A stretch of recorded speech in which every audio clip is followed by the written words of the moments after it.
Chatty, how are ya?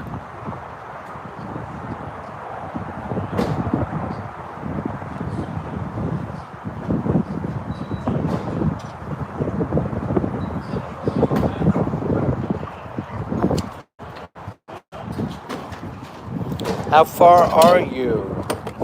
I should be 41-ish, 42-ish hours away. I started with a 44-hour drive. What time is it? And I left at 11. Voice actors for a movie. I mean, what am I gonna do? I gotta make a movie. I gotta make a couple of movies. That dog doesn't sound real. Gail, how are you? All right. Oh, you know what? I gotta put eyes on the cats again. Even I looked when I got out. I'll start getting paranoid as soon as man, I'm starving, but I don't have enough money. I just don't have enough money. Well, I mean, I have to make it.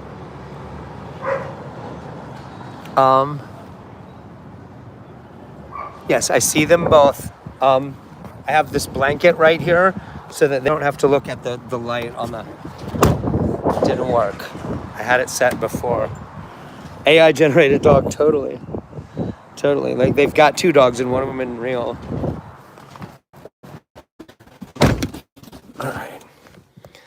All right. I'm a little tired already. It's all right. It'll be all right. I'm going to do 2 things. First of all, thanks everybody who has contributed money. None of you have contributed money yet. Since I got on the road, I don't think. I might be wrong about that, actually. It might have gotten around me.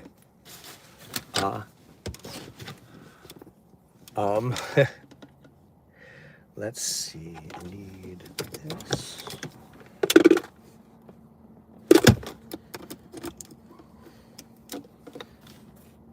And then that goes on the other phone, the one with the map, which I don't need right now. In theory, I could check my Cash App and stuff from the phone, but it doesn't seem to actually work that way.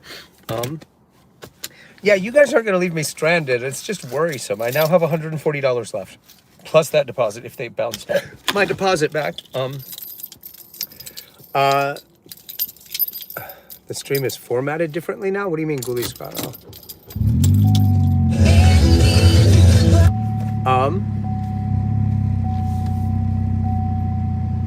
What do you mean? Hold on. I did move the phone. Let me see. See, if I move it so you can actually see where I'm driving, I don't know. Let's see how that works. Let's see how this works. Landscape or something now? I don't know what that means. You know what? I could pull up the chat on my other phone, but then I'd have that sound echo problem.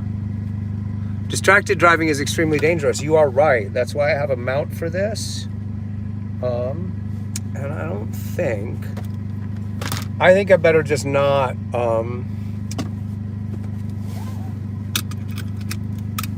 fuck around with it past that.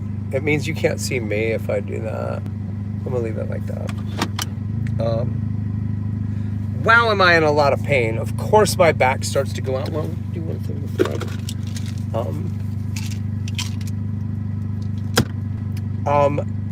yeah, I'm a professional distracted driver. I drove pizza and Chinese food delivery for many years in Old Seminole Heights in Tampa.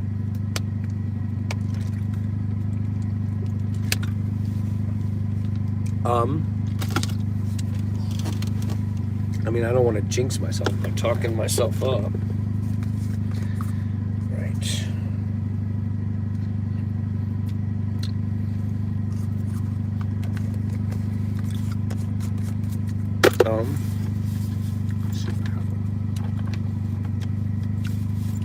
I meant to put my weed pipe somewhere smart. There it is.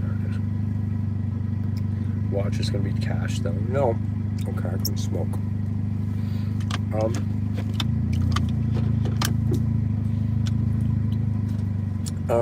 Obviously I can't smoke much. I gotta pace myself. I might be able to read the chat better at this angle, weirdly. I do have my seatbelt on, so you concerned warriors. Oh, nice bike.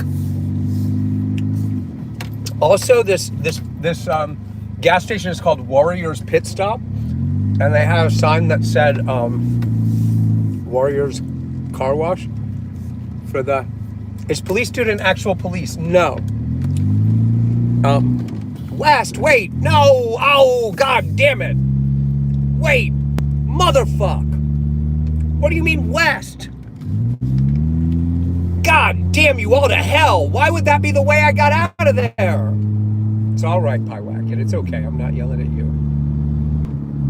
The fuck, man? How did I get back on the wrong direction? It didn't say. It didn't say that. It just said the road was this way. It didn't say one direction. God damn it. All right, how quickly can I get off and turn around? Can I turn around here? No. Well, that's some bullshit.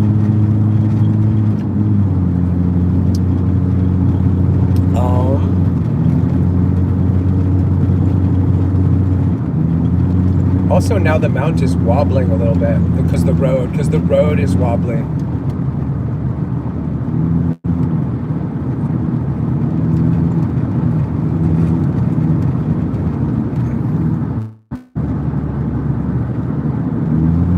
Easton is 11 miles and probably just lost 20 miles. God damn it, god damn it. Okay, here we go. There's another exit. Can I turn around here? Can I turn around here? Motherfuckers. Why don't you make clear signs? The Pacific Northwest sucks. Exit 80. Man, that looks weird. Food and lodging is a place called Suncadia. What is that? Like the resort in an early David Cronenberg movie? 1 mile. So I can turn around at Suncadia. So Suncadia is the name of the town and also the restaurant and also the hotel. Is this that werewolf resort? Is that where I am?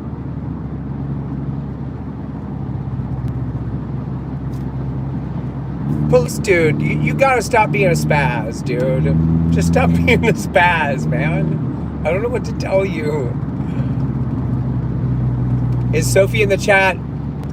Or somebody who isn't Sophie, I mean.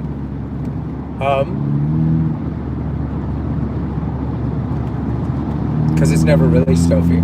Sophie, I have so many people telling you to I have so many people telling me to kick you out of my chat because you go into other live streams talking shit about me and lying about me, that it's really problematic that you're here at all. I'm not sure what I'm supposed to do about that. I keep getting these reports.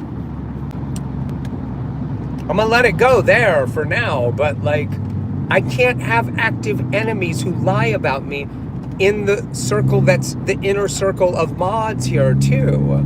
Like, it's one or the other, kid. Am I evil and you have something to say about it, or is it fine? Like, you can't do both. I'm assuming east is the direction I want to be on this road, right? Sam Lasac?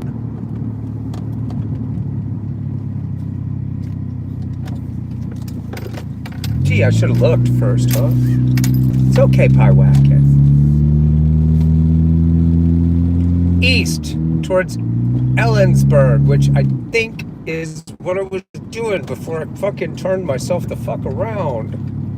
I really cannot see the chat because of the sun, guys. So, I apologize in advance for ignoring it.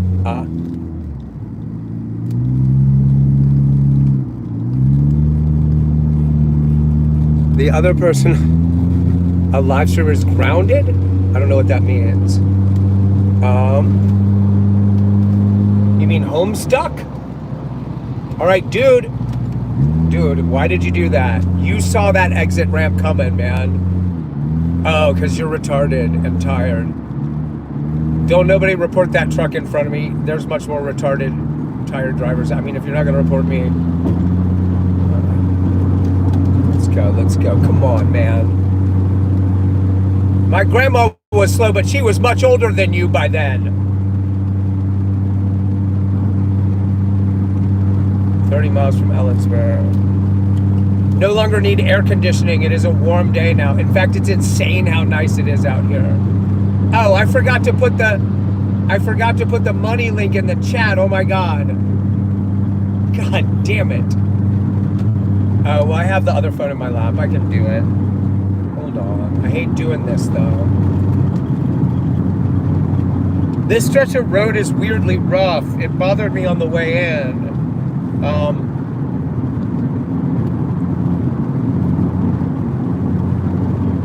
Like, I thought something was maybe wrong with the car. No, that's not what I want to do. Wait, I can go live twice? I can have 2 live streams going on 2 different phones? That's insane.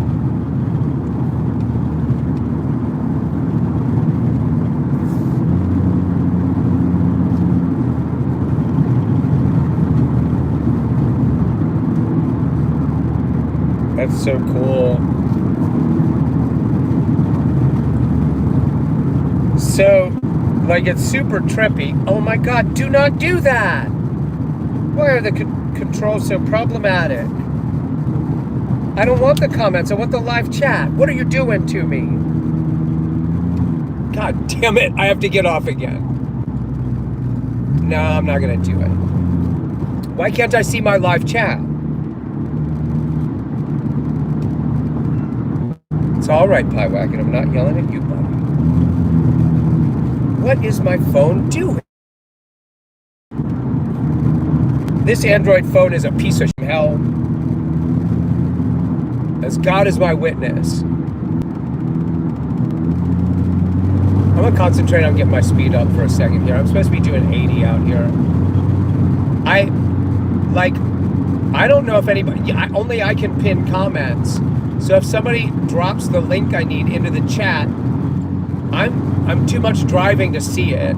Like, I can sort of see comments, and when I have a free moment, like you guys don't see, I'm not, when the road is clear enough that I can lean forward and put my eyes on the chat, then I am. But that is not normally how this is. Oh wow, can I just swivel it? Wait, that's cool.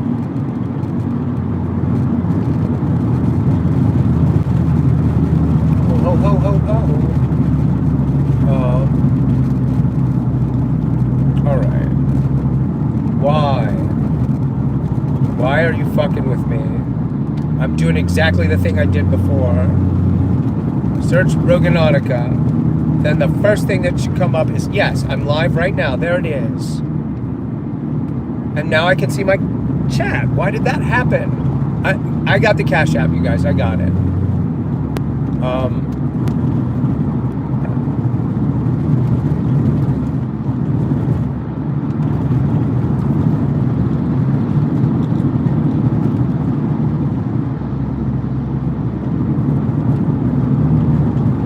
But I'm gonna go quiet while I do it. Talking is one too many.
Why? There you go. Motherfucker, hold still.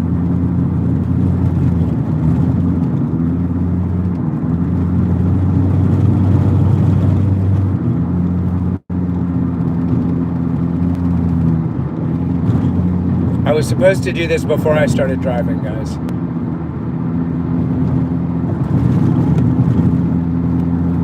There we go. There we go.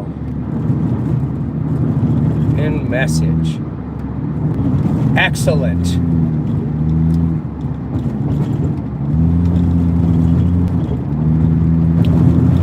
194 miles to Spokane. Sign on the right. Really? I tried to scroll my chat up and then the phone went to the next live in the feed. Motherfucking androids, man. I mean, I don't need to be fucking with the chat on the other phone. Like, that's good, but still.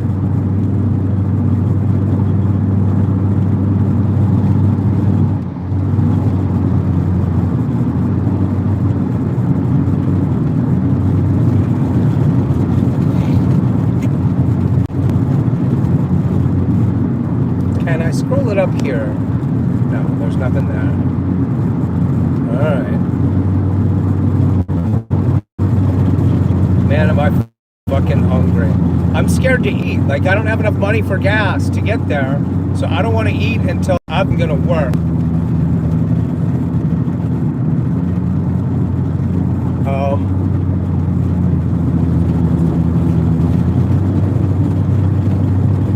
The road is so weird and rumbly. You can't really see the view, but it's fucking awesome. I mean, you can't see the view at all because it's on my left. And I'm not fucking with the phone right now. This is too, it's curvy and I'm getting around some trucks and it's up and down. A truck full of bales of hay coming up on the right. Can you see that coming? Like, how quaint. He's got his hazards on. I'm gonna just flick my cigarette into that. Just kidding. I wish I could extend the phone up to my face. iPhones are better? I think so too. I'm not sure how I feel about it yet. I had an Android before the iPhone. I didn't want to get an iPhone. Guy at the store had a used iPhone to sell me, is how I ended up with it. An iPhone 13.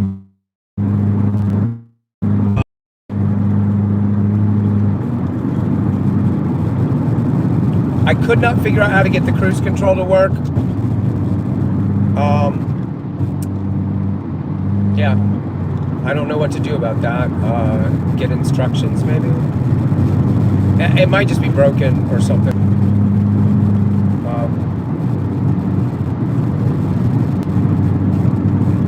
I really want to see what's on the radio, but the bots fucking cooked me last time. So after that, I spent $40 on gas at the Warriors pit stop. I'm now down to $140, and then if they kicked back that deposit, it'll be $215. If they kicked back the full $75 deposit.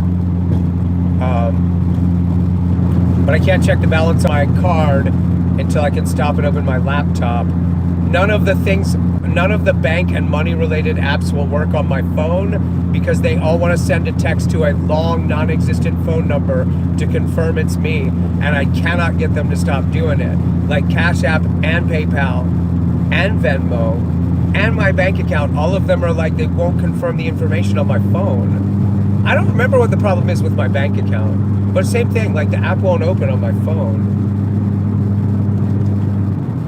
Hey Agility, what's up, man? I just see someone saying hello to you. I obviously am not keeping up good with the chat right now. Even if I lean forward and look, the sun is all over me coming from the right, so I can't really see what's going on in the chat. It's nice to see everybody who is in here. 21, that's really not bad. Agility was talking about how crazy the numbers were during the arrival in Portland streams. Motherfucker, why are you traveling slow on the left? God damn, man. I'm sorry. Can you find the nearest? Get over! Fuckhead! God damn, man. I'm just gonna keep creeping up on him until I can get around the guy on the right. Watch, he's gonna get over right as I get clear. Dude, if you block me before I get past this truck, I will find you and kill you.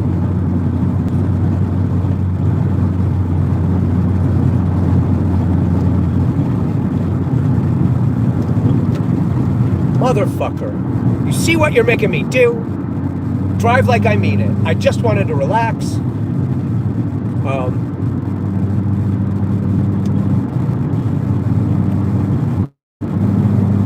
I wish that, I don't know, it seems like the phone is bobbling a little more now, up and down. I wish it was more stabilized. I don't think it was doing that as much before I messed with it. Like I extended the thing some and now it's, maybe if I don't know. I'm not sure.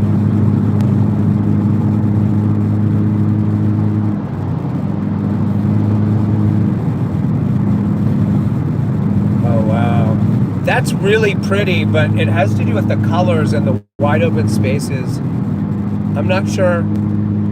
Like I've said a couple of times, somehow the shape of the screen means nothing ever looks majestic in here. 186 miles to Spokane. So what, I've made 15 miles? It's great. I'm sure I'm still 44 hours away, no matter how far I drive.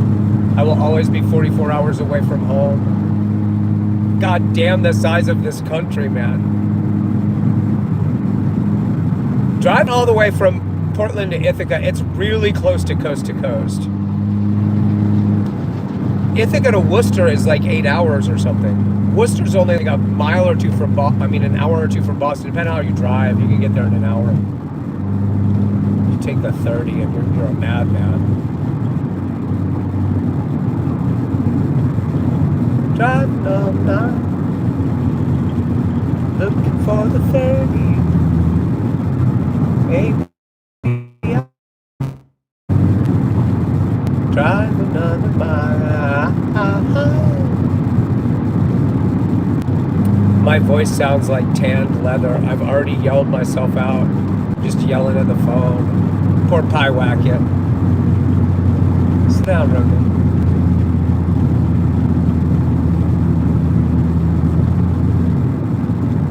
Like, I guess I'm still am I in Washington or Oregon or what? I don't know where I am. Spokane is Washington still, huh? So I'm just taking a different route that takes me up through a lot more of Washington state. Oh man, there were a bunch of brake marks right there. I wonder what that was about.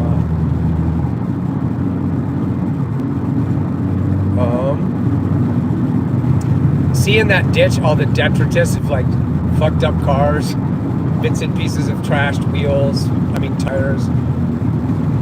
This is weirdly rough. You can hear it, the road is weirdly rough along here. All the people I just passed a minute ago are passing me because the road being rough made me nervous.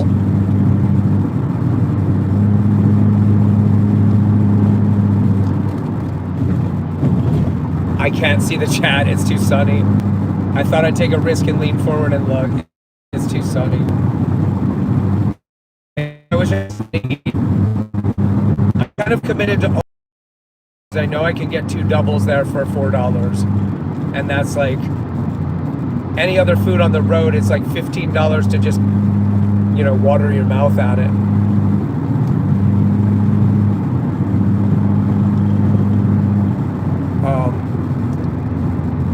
So I'm going to go back to talking about what I was trying to talk about, my connections to Ithaca. So Mike Keenan was in this band in 1991 called The Tribulations out of Ithaca. Like I said, their rhythm section later became the bass player and the drummer for a one-hit wonder out of Boston called Letters to Cleo. They were out of Boston. I don't know how all these guys ended up involved in a band out of Ithaca. All these guys from Boston. I don't know, actually. Dan Smalls can answer that question when I see him. Can you see me now if I reverse this? I don't think I should put the camera on me at all, guys. I think the road's much more interesting.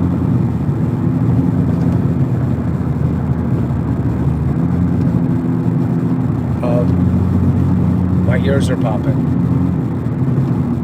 I'm tempted to take the phone off the thing so I can point it at that view, but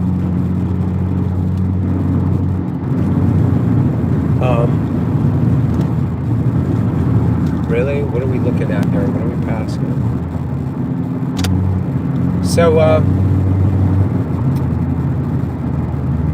So this guy Mike Keenan was in this band in 1991, and I had just broken up with Christy, and fled Tennessee, come back to Massachusetts, and I was losing my mind. But I had also broken up my band, Wrong. Wrong were one of the greatest bands in the history of rock and roll, and even though there's only about 30 or 40 minutes of tape remaining in existence as far as I know, I can prove it. If I can ever recover my stuff from Tampa, I mean, I don't know if it's still there. I don't know if it's still there. Oh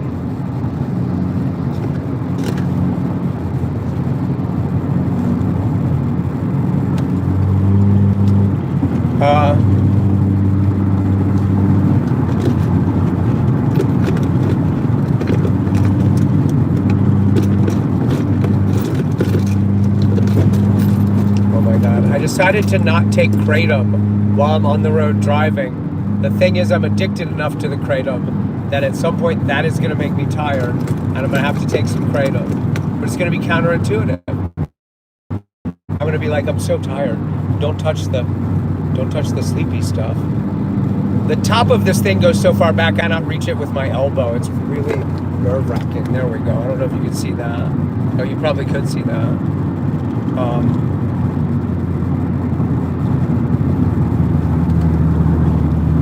Is it just not scrolling again? Oh, look at that. It's just not scrolling again. Motherfuck, man. A million fucking comments. Sorry, guys.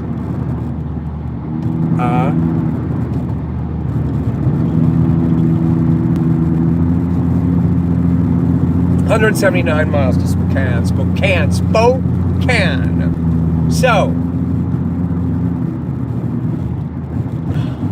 So Mike Keenan was touring with the Tribulations, and they came through Worcester on their way to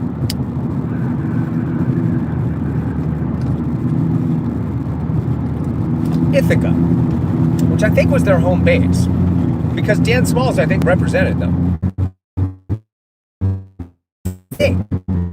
Time ago for me to be remembering accurately. It's 1991. No, 1993. Sorry, 93. He was in the Trips in 91 also, because I went to see them in New Orleans with my girlfriend Beth, and I dated her in 91. And I accidentally made myself controversial even among that circle, because we're smoking a bunch of joints backstage with two reggae bands. The Tribulations are opening for another band who are a lot bigger. And there's like 15 people in a circle smoking a joint. And there's members of both bands there. I didn't realize. And I'm like, well, I don't know shit about reggae, but I thought you guys sounded better than the band you're opening for at mic check, sound check, for whatever that's worth. And the dude to my right is like, the fuck, dude? That's my band. You're smoking my weed, man. And I'm like, well, I don't know what to tell you. They did sound better. Their horns are killing it. Might have been the song. So like many years later, when those guys were in Letters to Cleo, they were still like, it's Rogan, the guy who stood his ground about us being better than the other band. I think that was the night we got kicked out of Checkpoint Charlie's for just smoking a joint at the bar. I think. They're like, you can't go out on the sidewalk. Come on. Who let all this riffraff into the room?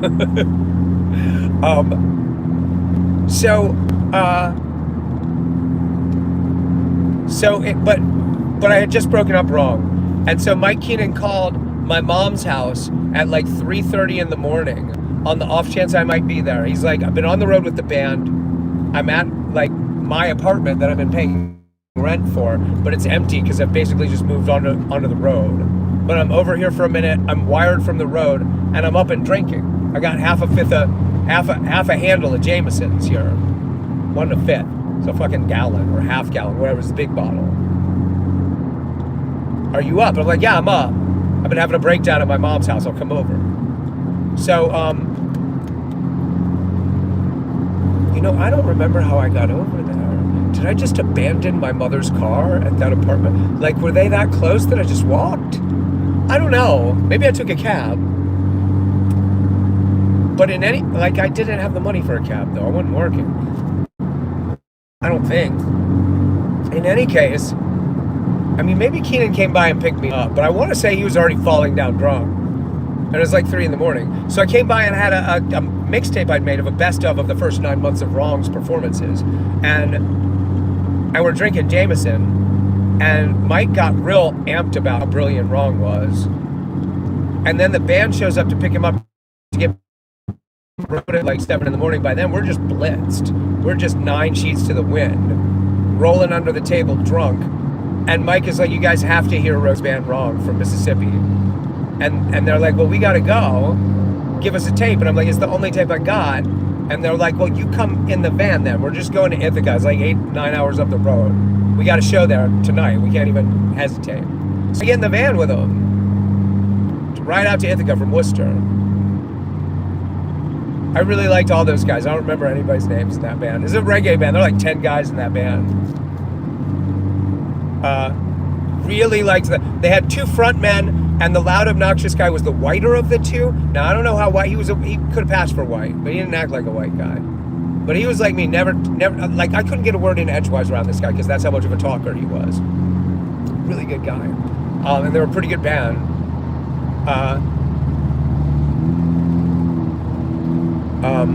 So they had to play a gig at a theater in Ithaca, like a theater. It was old school. It was like it was a couple of 1,000-seat theater, couple of 1,000 seats theater, and they were opening for a band called, I think, The Samples.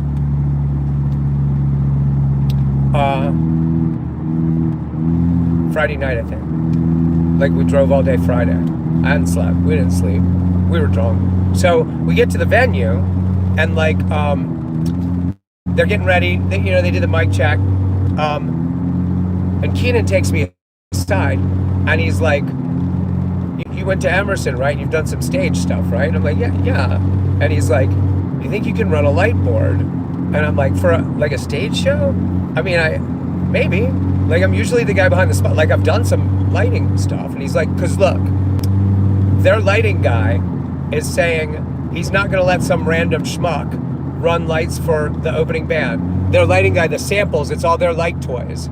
And so they have some shit set up that's like tear down for the light show for the opening band. But the guy's being a bitch about it. He's being a little bitch and saying that he doesn't want anybody who isn't a pro touching his fucking light board. So we just told him, you do this shit." I'm like, okay, I got it. So he shows me the presets and how it's not that complicated if you've run any kind of board. Just making the lights come swooping around red, and then making the lights come swooping around blue. You bring up the house lights, a couple of little things that rotate and are trippy. It's fun. But the light board was at the back of the hall. So it's like a kind of a long, steep hall. Like, it's a couple of 1,000 seats. This is in Ithaca. If anybody in Ithaca is in the chat, you might know exactly where I'm talking about. And I came in with the band. So I didn't have any kind of backstage pass. Nothing. Nobody knew who I was, but the guys who were on the stage. So, like, they finish their set and they all go backstage. And I realized that between me and the stage, there's a big room where you got to have some kind of pass, or somebody has to know who you are to even get through 2 checkpoints, like to get backstage. And I'm looking at the room and I'm thinking, maybe I can zip through and just jump onto the stage. And then by the time, like, it'll be like, I'll get in. But then I'm like, I really want a cigarette. Man, do I want a cigarette? I got cigarettes, but I don't have enough money to get back into the show. So I went outside to smoke a cigarette, and then I was just locked out. I was by the back door. I'm by the back door, and I'm sitting there thinking, like, I know these guys are going to come out of this door eventually, the tribulations. All I got to do is sit here and wait it out, but I'm going to miss the Samples. I think they were called The Samples. Like, big touring band, big, like, college rock, frat rock, alt rock band. The pre-Nirvana style alt rock band. Kind of Violent Femme sounding, as I recall. Kind of fun. Big fat acoustic guitar sound. Kind of REM sounding. So like, I'm outside, and then the van's pulled up to the curb. Like, they're big enough, they've got like a big RV. That's what the band is traveling in. And I'm sitting on the sidewalk smoking cigarettes, like, stuck. And the door of the touring van opens, and somebody who's clearly a member of the band leans out and goes, "Hey man, if you got a cigarette, will you trade it for a shot of tequila?" I'm like, hell yeah. So I jump in the van. They're smoking weed like it's their job, and they're doing shot after shot of tequila. The guys in the samples, like, we must have gone through a fifth of tequila, like, right then. Boom, boom, boom. The like singer was making a point of wedging the shot glass into the mouth of a rubber shark. And he kept saying, "Do you want a shark shot?" Dude, don't pace me, all right? I'm holding a steady 80, motherfucker. You got a nice pickup truck. Get your shit together and drive like a man. Lady. So, he's making a fuss of us drinking shots out of the shark's mouth, like wedging a shot glass into the mouth of the shark.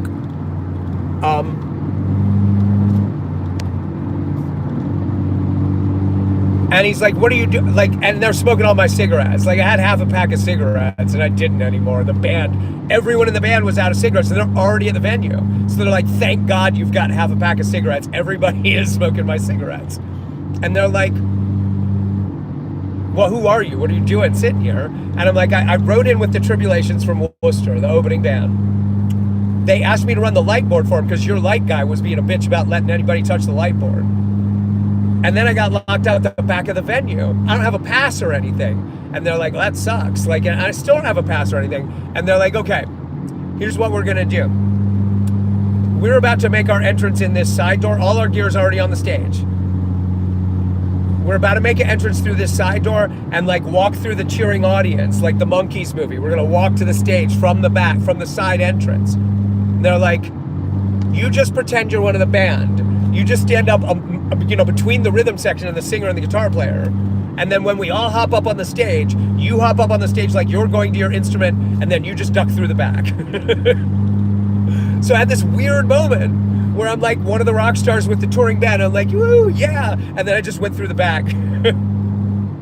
Where the Tribulations were all getting stoned and drunk, and they're like, "Where were you, Rogan?" Like, "You guys fucking left me to dangle off the back of the light board, man. I do and do and do for you kids." So,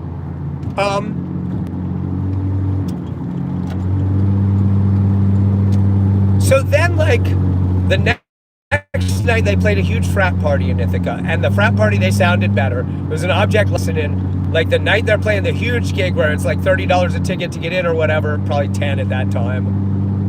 Opening for a big band. They weren't at their best. But at this house party, it's a frat house party.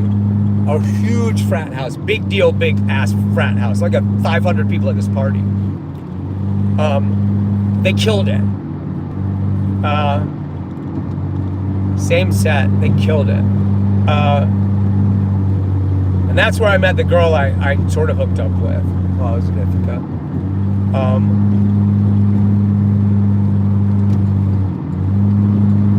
And somehow, I don't know, I was crashing at Mike Keenan's place. He was out of town touring with the band. Like, I was stranded in Ithaca. I didn't have a ride home.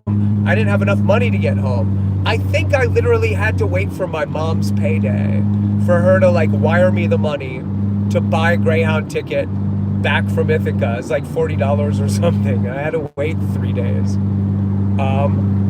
And so I slept in Mike Keenan's bedroom for a couple of days. Was hanging out with Dan Smalls. Dan Smalls was Mike Keenan's roommate at the time. Really good guy. And he was doing show promotions at this, I don't know, did somebody say a place was called The Haunt? Might be the same fucking bar, man. This was in 94. Like, I'd know the building. I'd know it if I saw it. It was a really distinctive building. It was like kind of set back from the road in a weird way, but there wasn't parking directly in front.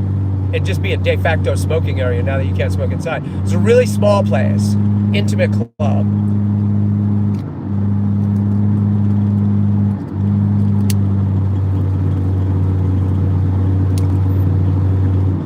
Oh man, that's so cool that Dan Smalls is still in Ithaca. That's just cool. I really liked that guy. I wouldn't recognize him. And I only remember his name because he was already making a point of branding himself as like Smalls, Dan Smalls, who does productions. He was calling his apartment Smalls World, I think. Like he was like me with Rogan. Like he was making it his brand. I don't do that so much now because of that dog.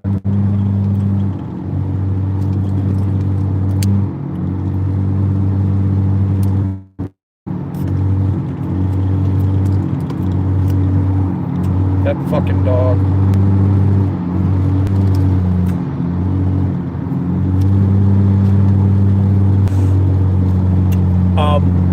Of course I have to get there. Please and thank you. Send me money at the Cash App link. I'm shy about 200, maybe 300, probably 300 of getting there. Depends on how often I eat. If somebody ever wants me to have a hotel room in the middle of this 44-hour drive. I'm going to take some kind of nap-sized break a couple of times and let the cats out of the carrier to use their litter and stuff. I know from experience they need a break. Well, they've gone 18 hours in there without soiling themselves, but they started complaining at about 15, 16.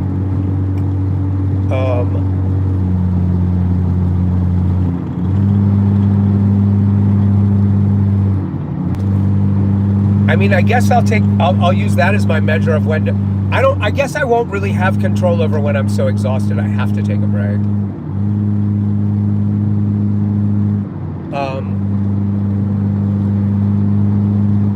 Man, I'm hungry.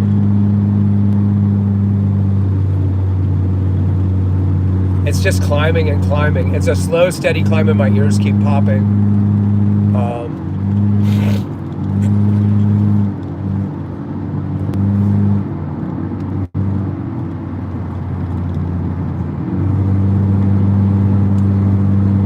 All the shredded tires by the sides of the road.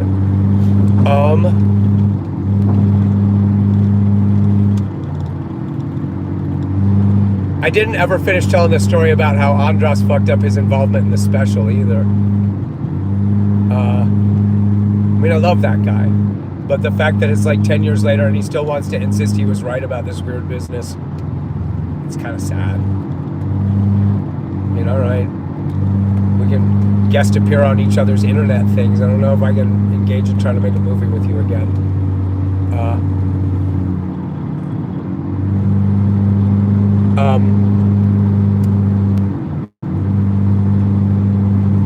So I was stuck in Ithaca for a few days, and then and I hung out at Dan Small's place while I was stuck there.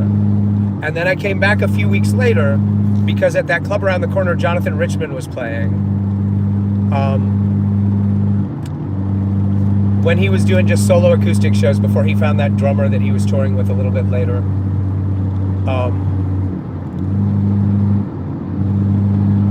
He was really weird to me. Like, I made a point of going backstage to, like, meet him and hang out with him. And Jonathan Richman, like, acted really irritated that he'd been, like, ambuscaded backstage by a fan. He didn't seem to follow that I was allowed into the office there. Like, I'd already, like, Dan was standing there and, like, the other guy in charge of the place were like, yeah, just go. He's hanging out in the office back there. They're in the back room, really. And I asked him to autograph a flyer, and he got really mad at me for grabbing a Sharpie off the desk because it didn't our desk. Like, they wouldn't have let me walk in here, dude. But later when I met him again, on another tour, I had my sister with me, and Jonathan Richman was a lot nicer to me when I had my sister with me. Like, he just he's only interested in women. He's one of those guys. There's a lot of really, really great singer-songwriters who are laser focused on the attention of women when they're on tour. You can't, like, Chad Fair from Half Japanese was like that too. Like, the time I met him, both times I met him, it was like, he was really nice and gracious and polite, but he was really only interested in the girlfriends. You could tell he was the kind of guy who would just ruthlessly, heartlessly fuck your girlfriend while you're out of the room for 2 hours because he's on tour. Like,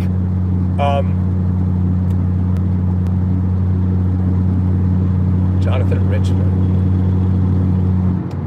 That poor guy has pissed people off personally so much that it's impacted his career. Like, nobody wants to deal with that guy. It's really good. kind of sad. There's a rest area. What is that? What is all that shit? What am I even seeing there? I can't read the chat, guys. I might pull over at the rest area just to look at the chat. I'm really hungry, but it's not. It's just a rest area. It's not. See that? That's the truck I was yelling at a minute ago when I said drive like a man, lady. Like, you really can't get up the hill faster than that? Do you see what I'm driving, dude? If you can't drive that truck, just give it to me. Like, give it to somebody who... you don't even know how to paint that truck. What kind of a color is that for a truck? It's not even a good color for a piece of fruit. The guy is accelerating on my right again now. The motherfucker cannot handle it when somebody passes him. Dude. Retard. Please. Make of yourself bait and go fishing. Please and thank you. Now he's locked up on the right and there's a motorcycle coming up behind me and he's not letting me get around him. Dude, let me get around you and over. I'll take it up to 90, motherfucker. You don't have the nerve. There you go. There you go. At 85, he gives out. Cocksucker. Now the motorcycle can get around. I'm sorry. Please drive like a human being instead of a fucking monkey.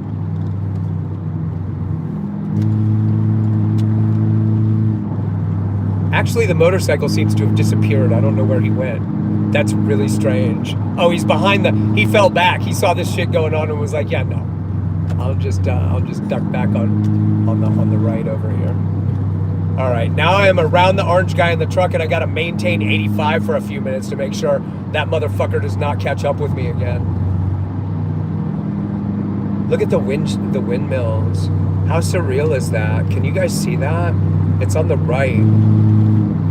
You can't really see it. I think I'm gonna go around on the left of the windmills here on this curve. No. Man, I really want to hold the phone up, but the driving is too... I'm going 85 and it's curvy and it's hilly.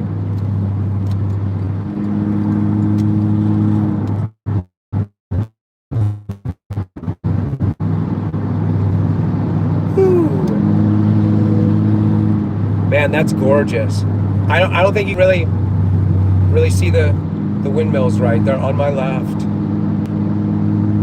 I'm not touching the phone. I'm driving a little twitchy here. Why did you make me drive fast?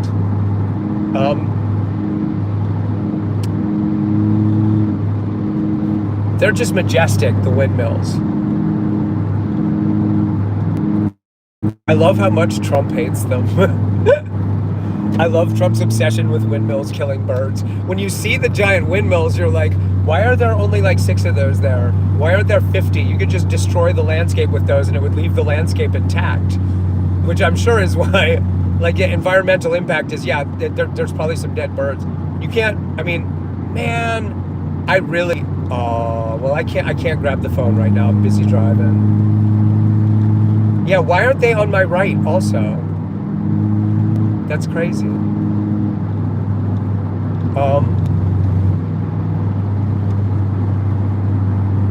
Okay, this is a little high tension.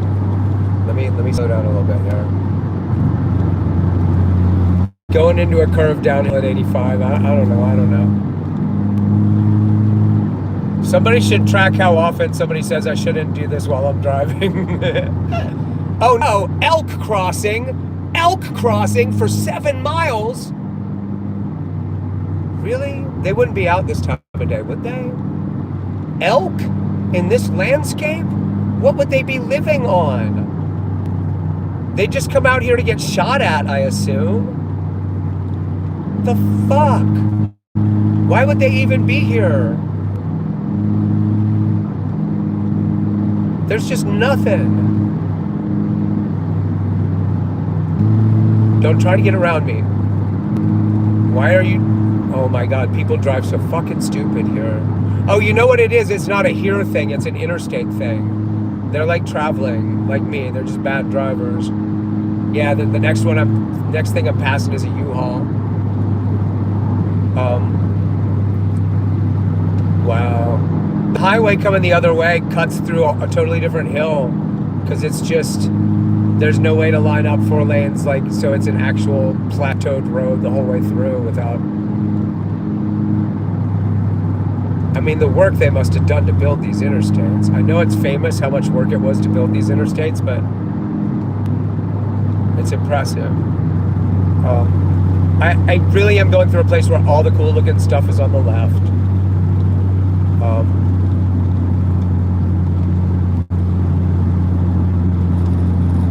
Dude, why do you gotta veer over towards the left on this, man? You're a big truck, I'm scared. Yes, I'm very hungry. I'm gonna have to get McDonald's. I hope you guys, I'm gonna stick to just nothing but McDonald's on this trip. McDonald's has Wi-Fi, so I can bring in my laptop, and the Wi-Fi, like once you log into the McDonald's Wi-Fi, you are logged into the McDonald's Wi-Fi.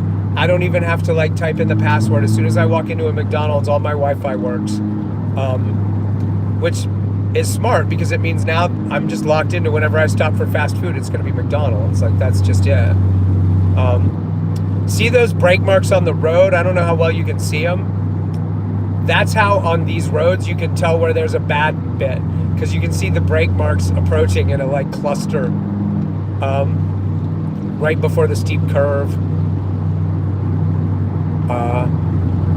Project funded by the bipartisan infrastructure law. Oh, they resurfaced this recently. That's what that sign's about. So smooth. See all those marks there for people who didn't see the curve coming? Like, I braked a little bit seeing it coming.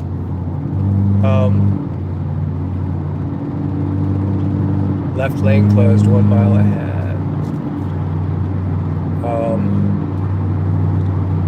Thank you for being here, everybody. I am, of course, your host, Rogan Russell Marshall, who has no criminal record whatsoever, and yet is shunned by decent society as Roganautica, my alter ego, Roganautica, because of that damn dog. Like, they're coming for me. They just don't stop coming for me.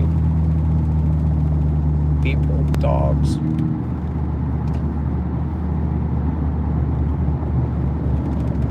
Haunted and hunted by everyone but the actual cops.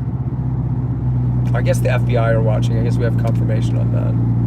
Sort of. Oh my god. Though I wouldn't put it past, like, if that detective walked away and the other cops were like, so how'd you deal with that crazy girl? And the detective's like, yeah, I took a bunch of notes and then I told her the FBI are looking into this. Throws the notebook away. Oh man, my ears are popping now. I have to talk to the FBI about the ops, obviously. Ginkgo Gem Shop. So yeah, Ithaca's probably a bit, I don't know if FBI has a field office in Ithaca, but they probably do. I don't know if they would. It might be Buffalo or Albany would be the closest. I mean, the guy who's on, who to talk to for me is going to be, he's not going to be, I'm going to have to talk to him on the phone. Watch, it's going to turn out he is actually named Agent Hayes.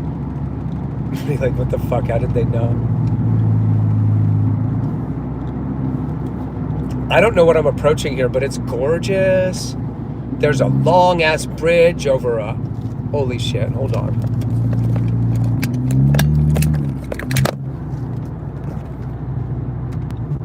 Yeah, there we go, there we go. Check this out. Look at what I'm looking at.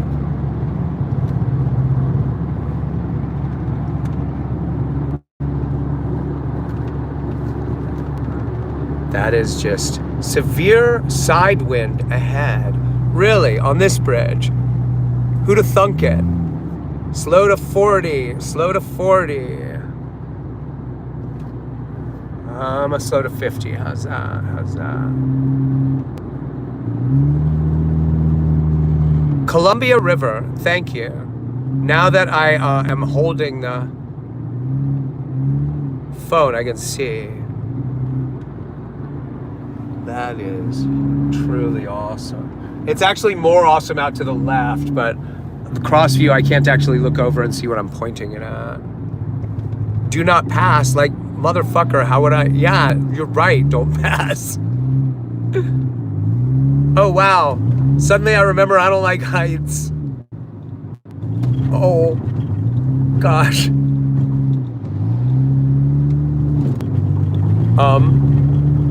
Yikes, what the fuck, dude? Oh my God. Look at that shit.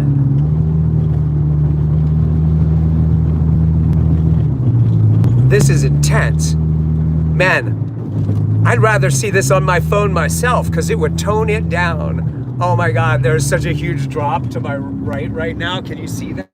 You can't really see that. All right, and then you can see the road up that way. I don't know if you can see it. 55 miles an hour around this? Really? Are you kidding? 70? Really?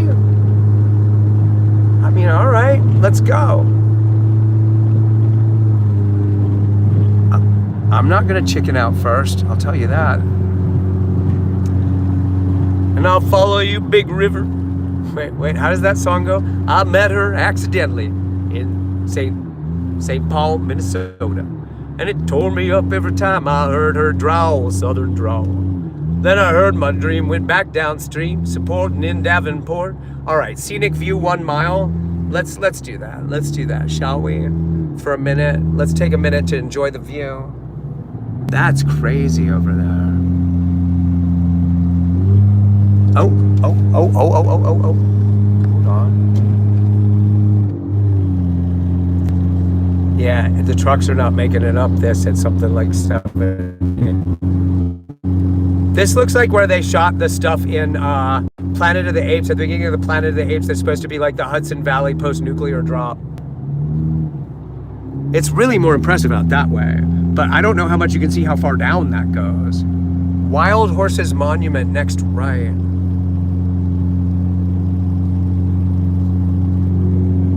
You can't see here. Like the little thing's too high. If only this road were structured more dangerously. Let's have less railings and stuff, and then we'll be able to see more danger. Can we just look right over the edge? I'm gonna skate right up to the edge like Charlie Chaplin. That new song you heard earlier. I don't know what you mean. Spokane 141, Moses Lake 36. Look at that.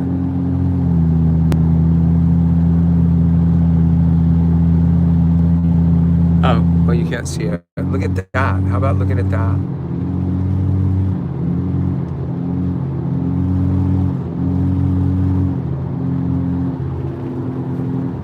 Yeah, you can't. It's the structure of the image. Like, you can't. Let me.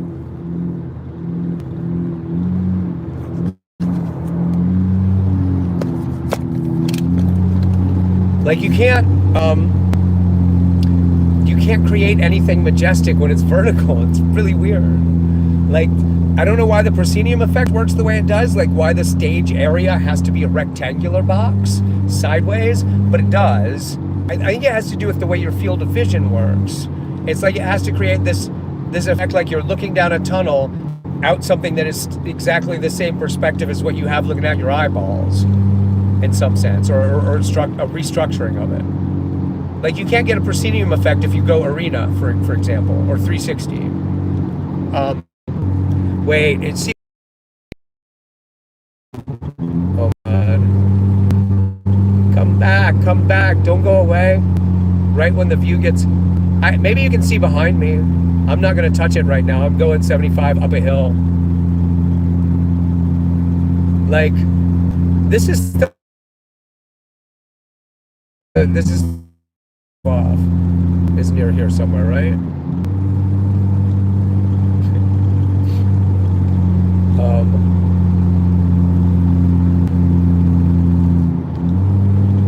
When Jeremy was in film school and I was doing all his homework, I wrote a paper about, I don't know why it was a compare and contrast kind of paper, but for some reason, for Jeremy, I wrote an essay about how Thelma and Louise was misogynistic and misunderstood as feminist, whereas Russ Meyer's Faster Pussycat Kill Kill is actually feminist and misunderstood to be misogynistic, and went through it point by point. Like, I'm proud of that in retrospect. That's a good essay. It's a good essay. They kill themselves at the end of Thelma and Louise. In Faster Pussycat, they kill everybody else. Tura Satana and her buddies. Faster Pussycat is an essential movie. Like one of the 10 or 20 best movies I've ever seen. Even though it does have a rep, it's underrated in large part because Russ Meyer never did any kind of home video deal with like Warner Brothers or something weird or anybody. He retained the rights to his own catalog, and he insisted on overpricing it, the whole catalog, all the time. Like, you had to go to a big city, uber hip video store to see Russ Meyer movies in the collection at all. Because when everybody else's price for like a video store to buy your movie was like 30, 40 bucks for a classic movie, he was selling them for 60. Similarly, you couldn't mail order them to buy when the market changed later and everything that was classic cinema was down priced, so you could start collecting movies bought with the sleeve on them instead of bootlegging them off cable or something. He never did cable deals either because of the way his movies were sexploitation and politically incorrect. I don't know that you ever got to see Russ Meyer on cable much. Maybe I'm wrong about that.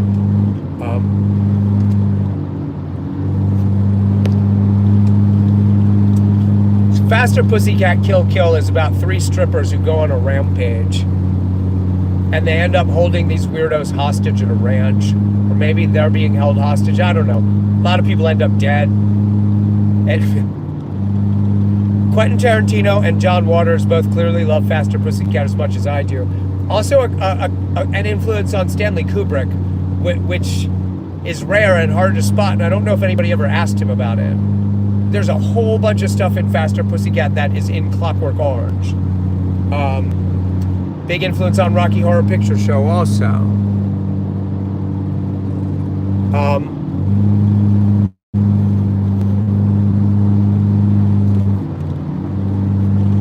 Oh, I got distracted because the landscape reminded me. I forgot to stop at the Scenic View. I never saw the turnoff. I was watching for it. It's been a lot more than a mile. Why? What happened to the scenery? I was also, before the scenery got distracting, about to invite you to give me money. We won't make it without another $200. I think $250. I don't know if anyone has sent any money to that Cash App link today until I go check the Cash App. I'll have enough gas and food money to get through today, and then about midnight there won't be food or gas. I hope you guys will help us. I mean, I have full confidence that you will if we actually end up full stranded by the side of the road. But wow, I'd rather somebody get ahead of that. I know now we need 250, and I apologize for continuing to rattle the can and beg for food when I really should not have to do so much. I just passed a cop at speed and then slowed down as I was passing him like an idiot. He ain't coming for me. I was doing 80, I think 85 and a 70. I'm slowly creeping back up on it.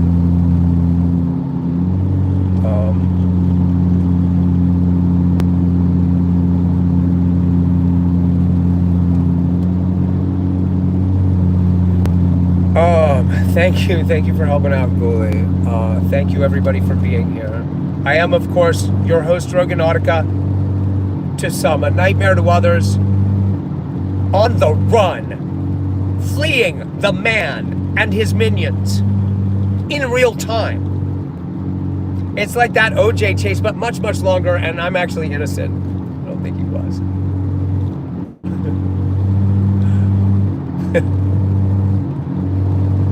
I should just do what he did. I had nothing to do. I'll just keep saying I had nothing to do with it. When that OJ chase, I noticed, like, I was working at Hard Copy when the OJ thing happened. The TV show Hard Copy. I was a transcriber. And we had a full-time transcriber whose job was just to transcribe the OJ trial. When you get bored, you'd wander over and look at what she was working on, ask her for highlights. World expert on the OJ trial. I don't remember who that was. I hope she wrote a book later.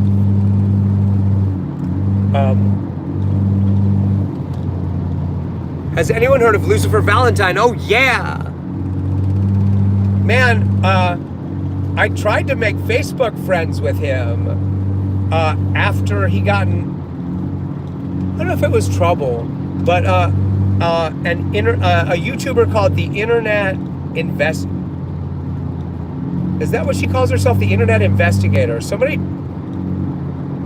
tell me who I'm talking about. She does low-tech videos, and she has this oddly fascinating North English accent. I can't do it. And she does good research, but she was real rah-rah about going after him for rumors of abuse because of girlfriends alligating against him. And it's one of those things, like her video, I watched it in detail, and I was like, okay, what's going on here is that this was consensual BDSM play among heroin addicts, and somebody's complaining later, post facto, and if you knew anything about this culture, you can see that clearly. Like, poor guy. But I messaged him and tried to friend request him. Internet Investigator, I think is her name. And I thought I might be like, I saw it when it dropped. Like, I saw it, I was like one of the first people to watch it. So I messaged Lucifer Valentine like right then. There are rumors of abuse and murder around him because of his movies. Well, I can out him on something, political punk. You might know the movie I'm talking about. I don't know what movie this was. I'm about to tell a tale out of class. I was living with Stephen Byro briefly of Unearthed Films. Now, for one thing, while I was living, Red and I were living with Stephen Byro. Marcus Koch, but he was out of town on a gig. We were working with Jim Van Beber on a bunch of stuff. This was during the period when, if you don't know, I was one of the masked killers in Stephen Byro's American Guinea Pig, and I was involved in the second one. I'm gonna let the cats out while driving. I haven't let them out on the road at all. So I'm not gonna just let them out, boom, while I'm driving. At some point I'm gonna stop and take a rest, and I'm gonna let them rest, and I'm gonna see if they'll get out of the thing. I'm hungry, I might try doing that soon. Except it'll probably take 2 hours for them to relax enough to take a shit. Maybe an hour. They're used to it now, but they've never had to deal with that in a car. So if anybody doesn't know, Lucifer Valentine is an underground filmmaker. He and his associates are clearly heroin people. They make very dangerous, very ugly movies.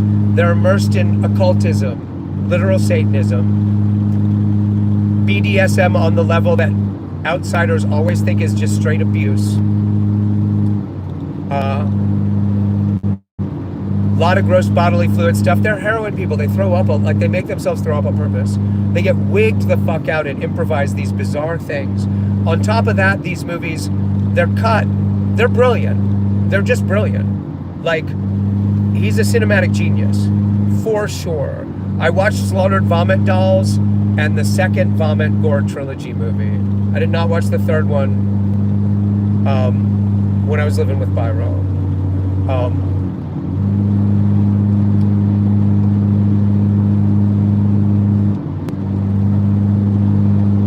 While I was working with Jim Van Beber and Stephen Byro on several things, Lucifer Valentine finished a movie for Unearthed. Well, it actually, I don't know whether this has come out at all. I have inside information on this, and maybe this has been quiet. But while we were living with Byro, first Andrei Iskanov got mad at him and wanted to sue him for not paying him. Andrei Iskanov, the brilliant Russian filmmaker's personal friend of mine. I love the guy. His movies are fucking stone cold fucking brilliant. Orson Welles, Jodorowsky level brilliant. He's in Khabarovsk. He makes underground Russian movies. He's an incredible filmmaker. And he had a falling out with Byro. And that was actually my first interaction with Byro. Because I made friends with Iskanov through his movies. And I was married to my wife, Angie, was a lawyer. And Iskanov was like, I need an American lawyer. I'm being ripped off by this guy, Stephen Byro, in this outfit, Unearthed Films. And so we looked at it and looked at his contract. Byro had promised to pay him a certain amount of money against sales that never materialized because philosophy of life. Oh my God, I'm gonna lose my connection, aren't I? Testing, 1, 2. Anyway, Iskanov felt Byro owed him money that he didn't owe him. They might be hanging out while I'm driving, so I'm gonna let them out in the car while it's not moving first. And then I'm gonna try letting them hang out while I drive. And Zoe is gonna crawl under the gas pedal and wreck the car. But I'm gonna do it by stages.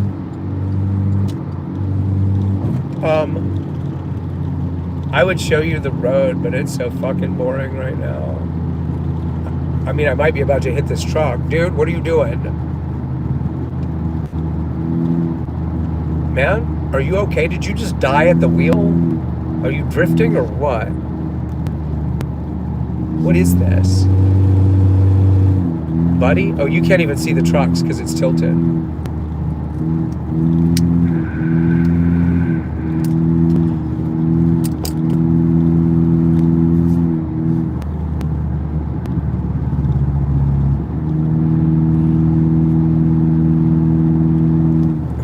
Phone mount is better. Yes, thank you.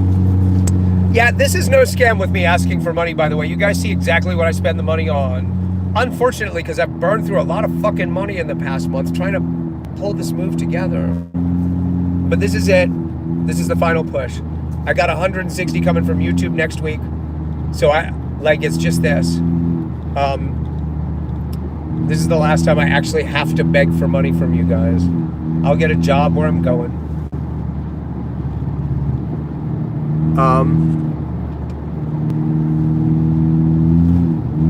I guess I don't need to go fast. I mean, who's trying to get anywhere, right?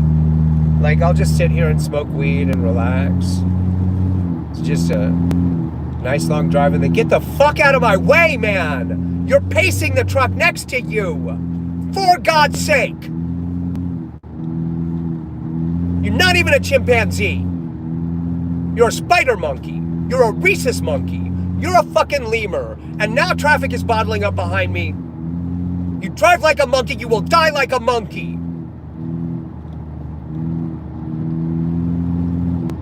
You know what? I can't even show you the scenery because now I'm bottled up behind 2 trucks.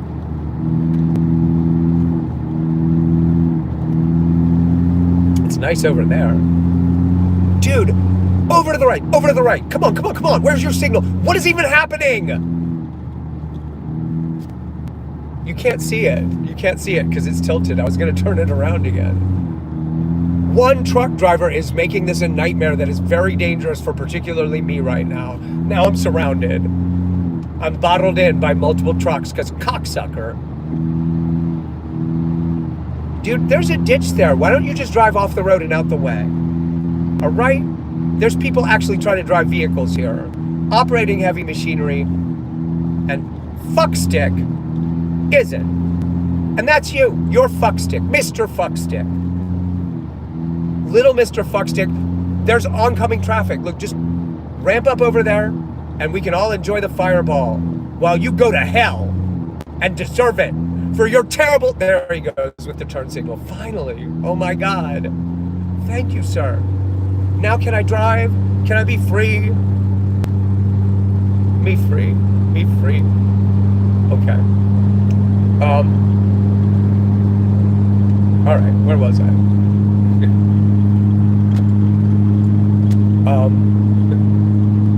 Oh, right, the cats.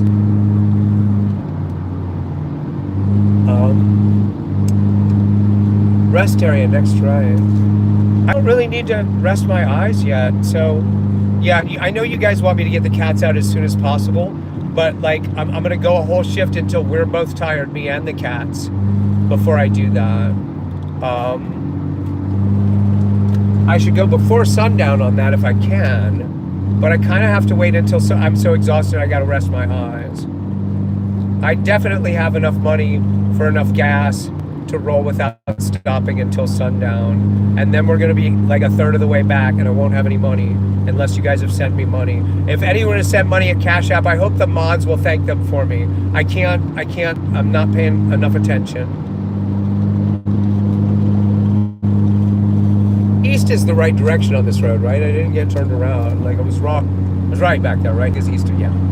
Yeah, you got this. You got this.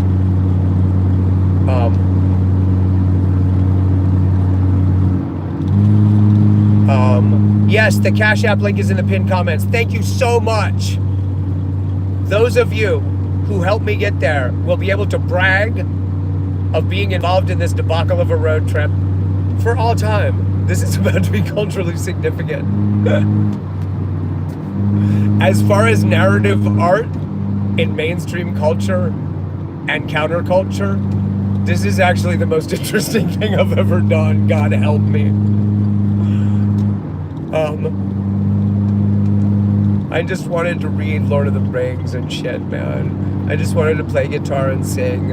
I thought I would make a little money playing guitar and singing, and maybe that would get me back to where my daughters are. And then I would have a family in Mississippi with my daughters. That really was the whole plan.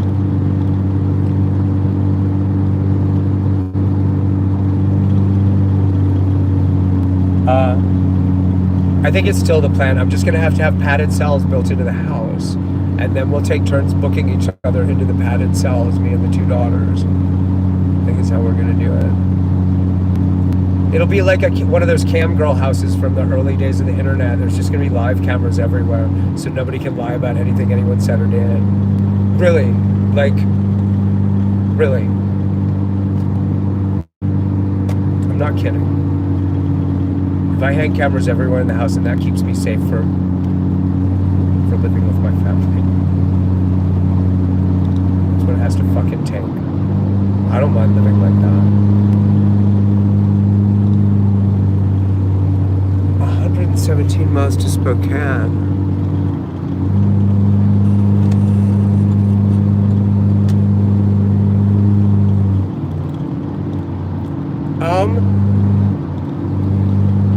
I don't understand. Are you back talking about the muffler? You can donate now, man. Are you saying you won't help me because of the mods? Like, it's a sad case because of the muffler, but it's not a sad case because mods are fucking up my channel? Why don't you just help? If you donate a large amount of money, you will definitely have my ear for complaining about the mods in specific later. For sure.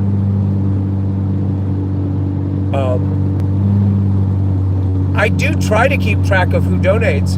The people who donate more than 100, definitely I'm aware of who does that. That's like, I don't know, 10 or 15 people on this road trip have done that. It's really 3 or 4 patrons have sunk all their free cash into this, though.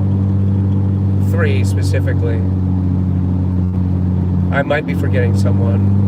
Like 3 people have given me enough money, or me and Red enough money, that they probably don't want to be named in this because they're... This person is trolling.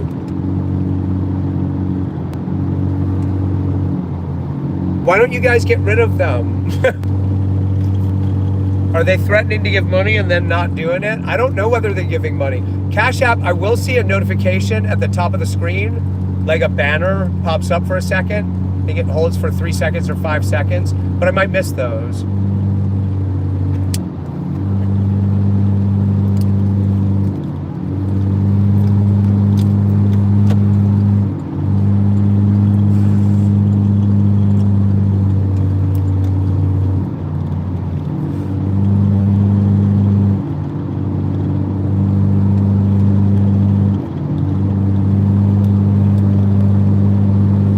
I am assuming that there's several fans and viewers who are poised to send me 50 or 100 for gas and food, but they're gonna wait and see when I run out. Like, it's not mean, it's just common sense. Like, the dude only needs exactly enough money to get there. He's waffling between 250 and 450 on how much he needs. Well, let him firm that up. Let him be halfway out across the fucking continental divide, hungry and crying, and then I'll send him gas money. I'm sure somebody, like, that just seems reasonable and common sense to me. That's what I would be watching this thinking, like, this fucking guy has already wasted so much fucking money chasing some kind of fucking pipe dream about moving west. Trusting the wrong people. What kind of pipe tobacco? I am buying Black and Mild Jazz and breaking it up and putting it in the pipe. It's not really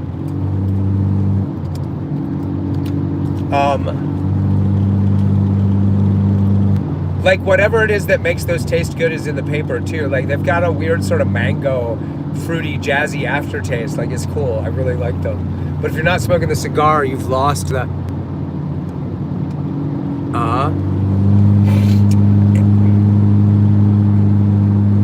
I can't really read the chat and keep up with it, you guys. I have to let the mods take care of it. I can't fuck with this. Somebody already just tried to pass me and then changed his mind when I sped up because I was trying to see the chat and I slowed down on the hill.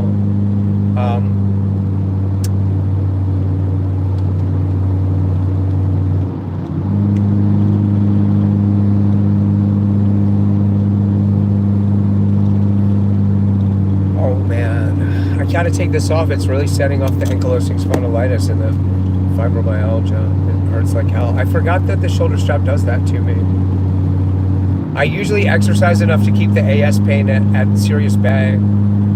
The road trip, the driving is fucking with me. It's flaring up a little bit. I'm in a lot of pain for me.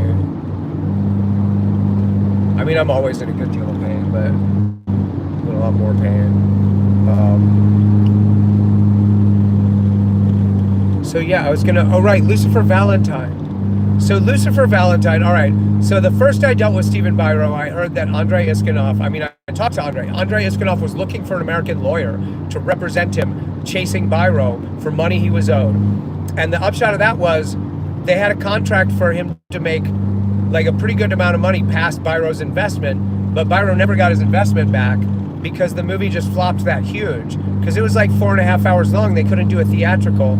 And Iskanov, he didn't want there to be a shorter version for festivals. So Biro had been sending him like some minuscule amount of money per month out of his own pocket to assuage his feelings. So like Iskanov was online calling Biro a thief and a ripoff artist. And Biro was quietly sending him like, I think $200 a month.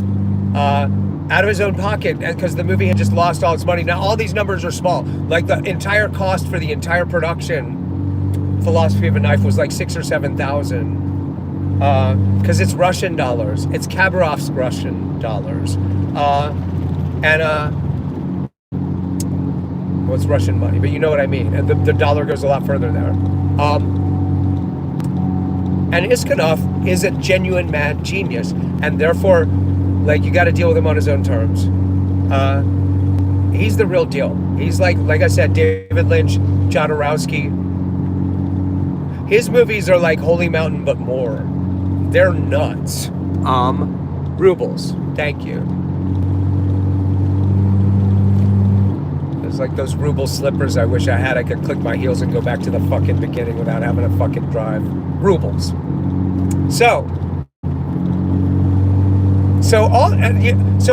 There might be some story out there that Stephen Biro rips off filmmakers. I also never got paid for Gator Green. That's true. They never caught up with me and paid me back for that. They did make a little bit of money off it at some point, but not much. It's just an extra feature on the Manson Family disc.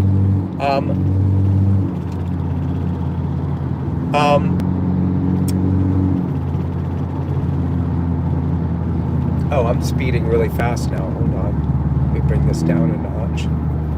I'm gonna get food. I'm hungry. What kind of a truck am I behind? Is that bananas? What am I even looking at? You can't see because I've got it too... I don't know what that is in front of me.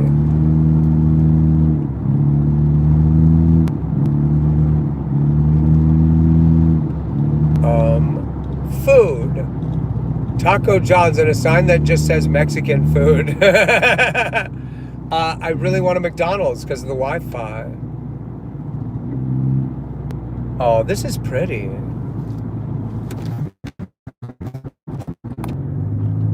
Are we back or did I fuck it up?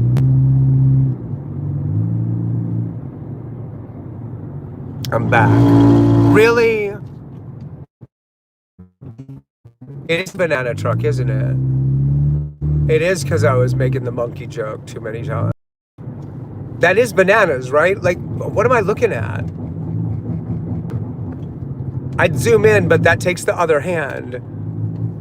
You know what? I'm not even getting off here. There's no McDonald's. I'm holding out. I'm holding out. I still got half a tank of gas. Yeah, Aaron, I think it sounds good. It feels good. Yeah. It's eating gas. Like I'm basically it's $10 an hour is what's happening. Lucifer Valentine isn't a criminal. Some people do want him arrested though, literally just because of his movies saying he's cruel. Yeah, no, Lucifer Valentine makes these movies with some very freaked out BDSM people who are into hard drugs and everything is consensual, and it's clearly that way if you have ever hung out with those kind of fuck ups, like that kind of fuckery. They're just way down the rabbit hole.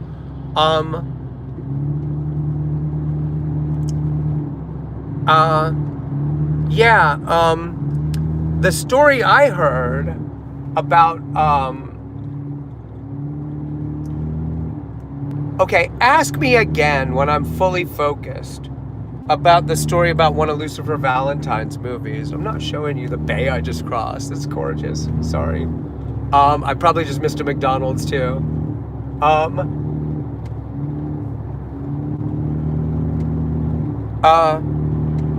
Well, for one thing, I was gonna say, Lucifer Valentine had to get a lawyer to write a letter to Stephen Biro demanding the money he owes him while I was living with him. Now, Stephen Biro's label, it's really a labor of love for him. Biro is some kind of highly functioning, very mentally ill person who drinks very heavily. Out of every 10 days, he loses 2.5 days to just hiding. Like, it's weird. Living with him, you can see he's incredibly good at hiding whatever's wrong with him mentally. He also is a mad genius, just straight up a mad genius. His books are amazing. Hallucination is great. His Dead Babies joke book is amazing, hysterically funny. He writes everything in one sitting. Like, I rewrote his script for Bubba the Redneck Werewolf. I did the technical rewrite, the shooting script. And he wrote that in 3 days, falling down drunk on vodka. And other than like technical, like he's not a professional screenwriter the way I am. It was perfect. Like I think I had to rewrite one scene because he was trying to sell a joke that required talking like a lawyer, and he was drunk. And my wife is a lawyer, so I was better at the legal language, party of the first part, that shit. I did not have to, it came out perfectly structured romantic comedy, first pass. I didn't have to move scenes around at all. He did it in 3 days. I was talking to him on the phone while he was doing it. Cheap ass movie, but it's a really good script.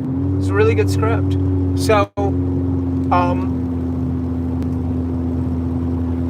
but Unearthed Films is like a one-man operation. He's not on eBay because he's so bad about keeping up with sending shit out. Like while Red and I were living with him, I lobbied for, I was like, just room and board sort of, and Red and I will run the company for you. Like we'll get Red to do it.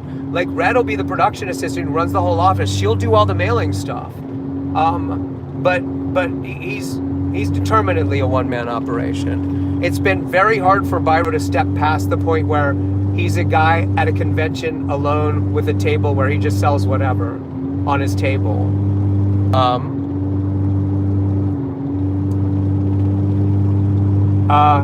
So he distributes Lucifer Valentine's movies. He distributes a lot of heavy shit, man. If you're into underground horror movies that are extreme and gory and arty and foreign natured, like his catalog is just a minefield of fuck you up for life.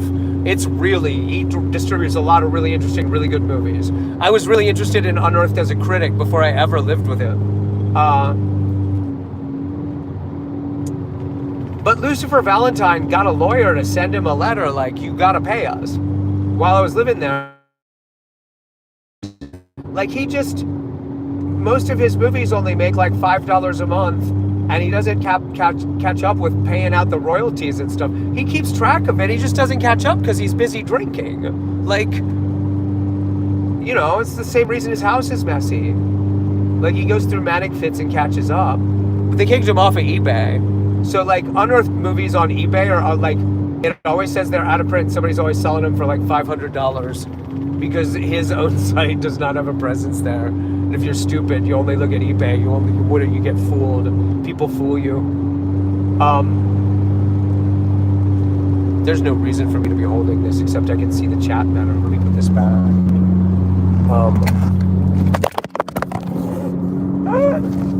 Let me put it back, not on the floor. It's got to be one move, Rogan. One. Oh my God. Why?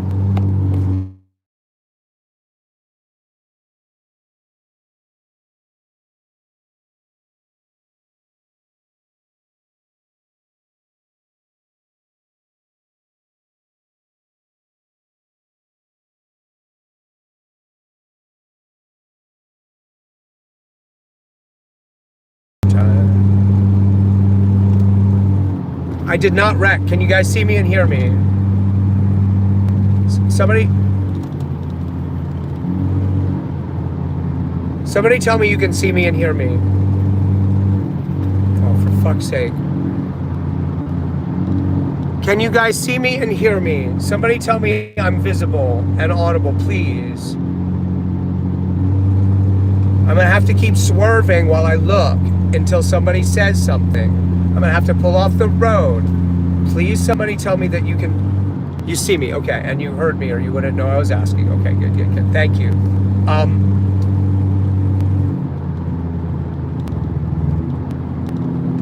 Swipe up and down. Dude, I'm driving.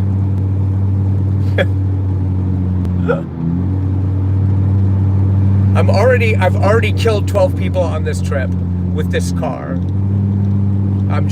For the Fed, I'm joking. You know I'm jesting. I know the FBI is watching, and I don't want you to think I am actually a serial killer. They know better.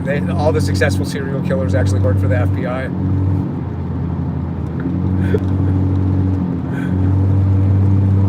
Spokane, 99 miles.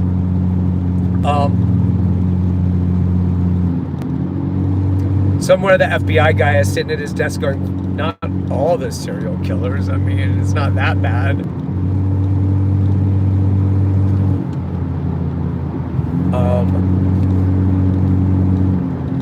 Gas was $4.25 a gallon my last stop.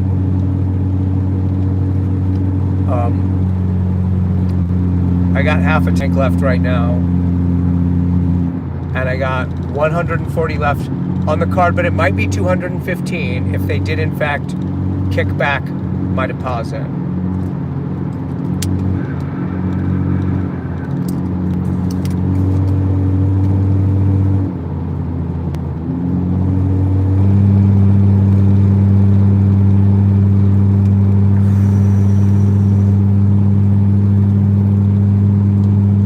I'm trying to keep the car on my left from creeping up past me, and so I'm taking it up a notch. You can't really see what I'm doing.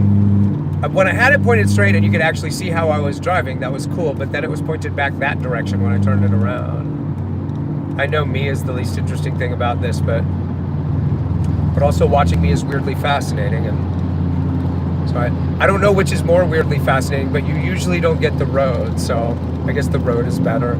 The trunk I'm behind is pink. Why would you paint your trunk pink? That's like a pink handgun. Dude, and why are you in my way? Oh my God. You can't see. There he goes, Thanks, get out of the way, Go.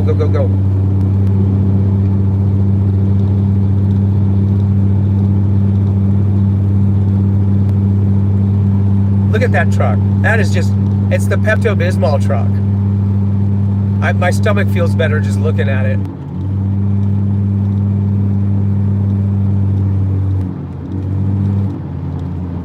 much am I speeding by right now?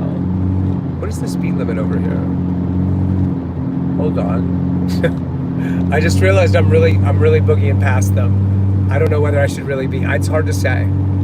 It's so hilly, the trucks, like, they just fall back on slower speeds a good bit because of the hills. And then you go zooming around them.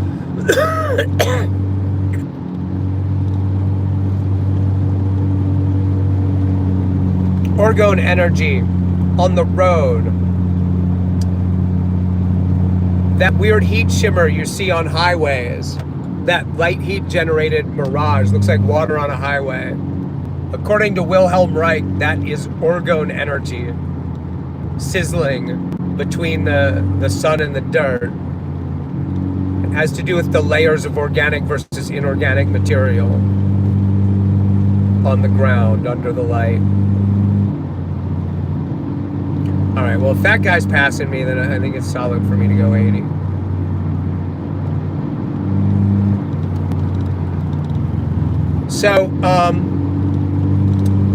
So yeah, Lucifer Valentine is one of the few guys. When I was living with Stephen Byro briefly, right after we made American Guinea Pig, I was getting divorced. It's why we didn't make the special, the movie with Andras. We were going to do it as an unearthed film with me playing the lead. And then I just chickened out because my divorce was gaining ground. Red had just come to live with me. And so, and Van Beber didn't have something ready, so Byro decided to go on American Guinea Pig, take the directing credit himself, is the way to put it. American Guinea Pig is maybe the best movie any of us involved has been involved in. It's really good for what it is, which is a really hideous, really gross underground gore movie. I would not, I strongly, in fact, nobody under 18 go look. Just don't. Do not.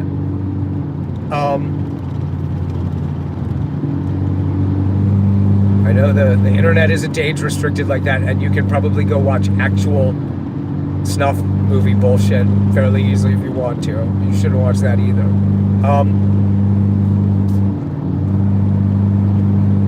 But like, there were only a few things Byro represented that really were making money steadily. Lucifer Valentine has a genuine cult following, and he sells a box set and a, like, that was bringing in a couple of $100 a month. Well, like, owing Lucifer, whatever his actual name is, Valentine, owing him a couple of $100 a month. Like, there was money coming to him. Like, Byro had stacked up a couple of thousand that he owed him. These are all, like, rinky-dink small-time numbers. These are underground movies.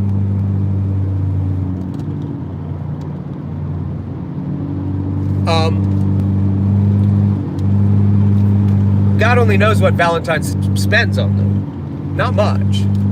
Probably spend more on drugs than anything else. It's clear they're all heroin people. I mean, you know what? Like, I say that, some people are going to take that negatively. It's, I mean, from a distance, that's what it seems like.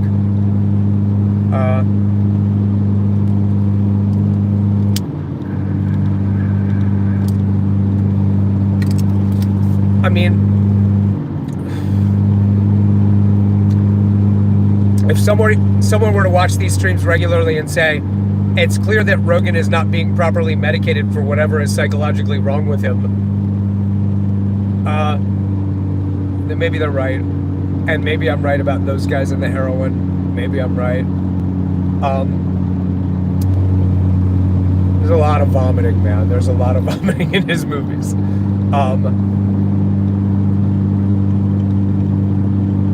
And a lot of the kind of physical spazzing out and, like, sexually extreme content that, like, yeah, I mean, it just reeks of heroin culture. And one of his movies is about junkies. Like, he made a serious semi-documentary movie about junkie prostitutes. So, you know, you can connect those dots yourself. But he had to threaten Byro with a letter and a lawyer to get his money. Only I was standing there when it happened, and I can tell you, Byro did not intentionally rip him off. He did, but he didn't. Like, he's just busy and not real together.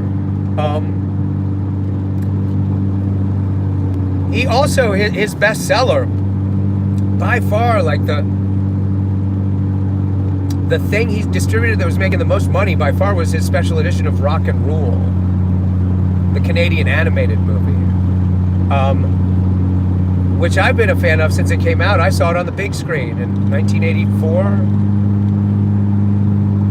The burned-in tower title Ring of Power, I think, before they decided to change the name. Nelvana had made a bunch of really fun seasonal TV animated specials in the 70s and early 80s, 70s. The Devil and Daniel Mouse was one of theirs.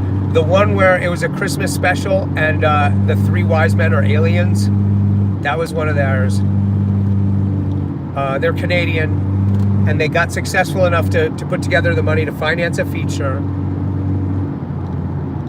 And they spent a couple of years putting together a feature based on the comic book ElfQuest, which is one of the great works of epic fantasy. If you've never read ElfQuest by Richard and Wendy Pini, it's on a par with Lord of the Rings. Harry Potter is better than Harry Potter, regardless of medium.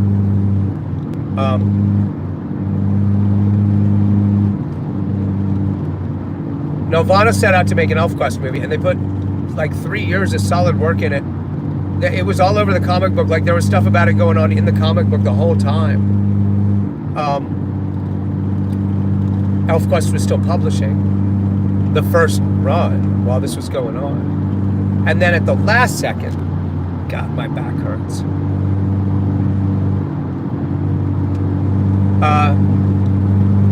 Because Heavy Metal, the movie, was a big hit suddenly. The entire adult animated industry was like, science fiction that's raunchy is in. And so Nelvana was overpersuaded to change course, set ElfQuest aside, and make Rock and Rule instead. And then at the last second, they decided to make it PG and not R-rated. And so they had to rewrite a bunch of dialogue and take out all the R-rated jokes and dub over them. It's still a great bad movie. The animation is stunning. Even in a period, the early 80s, when you see stunning cell animation, the Nelvana movie Rock and Rule is just incredible looking. The music is so great. It's got original songs by Lou Reed for the evil rock star who summons demons. He's supposed to, the character sort of looks like Ozzy Osbourne, is sort of based on Alice Cooper, but his evil black magic songs are, Lou Reed did them. It's got original songs by Iggy Pop, Debbie Harry, Cheap Trick. The music is just great. The animation is gorgeous. It's about post-apocalyptic furries in a rock and roll band summoning demons through the power of heavy metal. Like, there's no complaints, no notes. Like, Rock and Rule, I think it's off and on. You can see it free. There's always somebody bootlegging it to YouTube. Like, I would have to tell Byro every few days, like, somebody else is putting Rock and Rule on YouTube, and you're like HD transfer, and you'd be like, what? And complain and get it taken down. Like, but he put together a really great 2-disc special edition package for it. He was working on it the first time I met him. I met him at Cinema Wasteland in Ohio during that brief, foolish effort to move to Canton, Ohio and live with Dr. Rhonda Bachman, my ex, also Jack Ketchum's ex, and that was something of a problem at the time. Rhonda tried real hard to get me and Jack Ketchum mad at each other over her.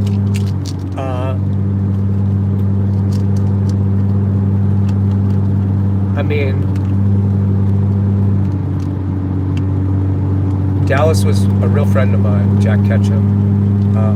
One of the things we had in common was our interest in women.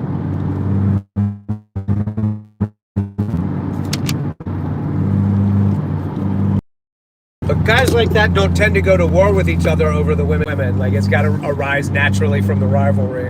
Like, God, look at those cows. Hold on.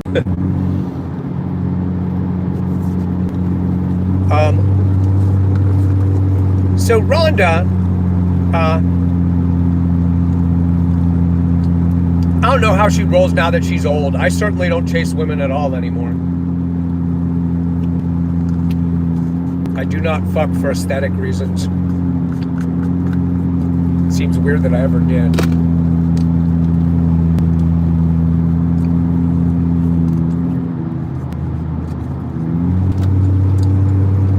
I'm gonna lane change while I eat a gummy. Watch me work.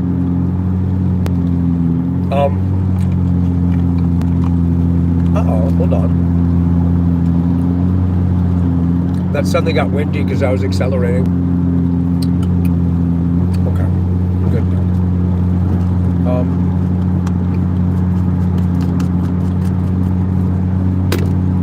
What time did I do that? Oh my god, this thing where I can't reach the armrest is really bad. There we go. 4:18. All right, that should be easy to remember. I dosed up at 4:20 with the caffeine in that.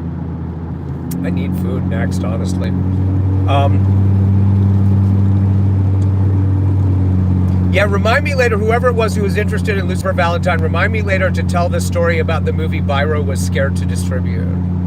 I don't know that I should just out that without being really careful about what I say. He was really worried about legal hazard because of consensuality. But Lucifer Valentine in his movies, he knows there is a serious BDSM crowd that are interested in the gray area along the hard black line between consensual and non-consensual, and those movies play that game. They're dangerous. They're dangerous movies. Genuinely dangerous.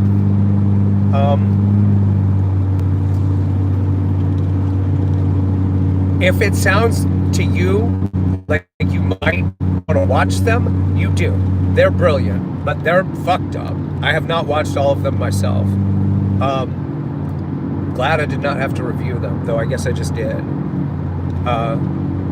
Anyway, yeah, when the Internet Investigator did an expose of him, I immediately friend requested him, and I was like, hey man, I was living with Byro when the letter from the lawyer dropped, and he had to just drop what he was doing. Byro was so annoyed. Like, he was like, I know I owe him money. I just hadn't caught up with my books. And I looked at the numbers. Like, he had some software keeping up with what he owed who, but it's mostly like $1.75 and $2.75, and it takes a couple years to accumulate that. And so, like, that's why he was fucking around with Lucifer Valentine on the pay. Like, it wasn't malicious at all.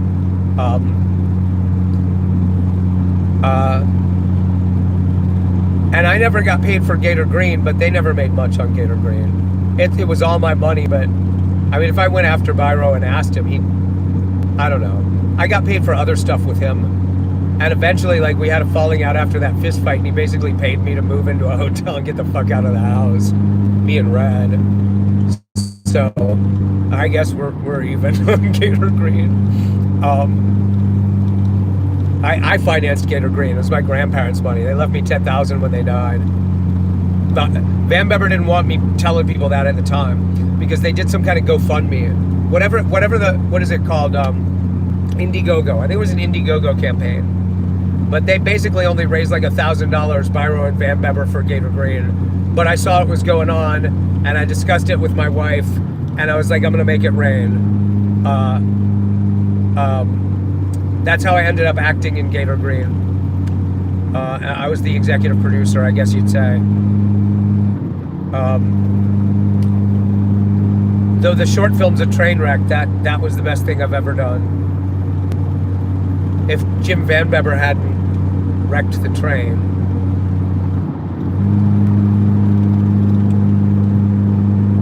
Still the best thing I've ever done. The physical therapy I did to prep for playing the character in that movie got me off painkillers.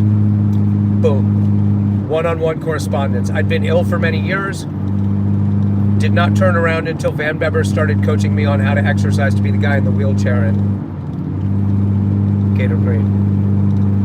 Saved my fucking life. He gave me a barbell. I lost. When I lost everything, I lost the barbell that Jim gave me.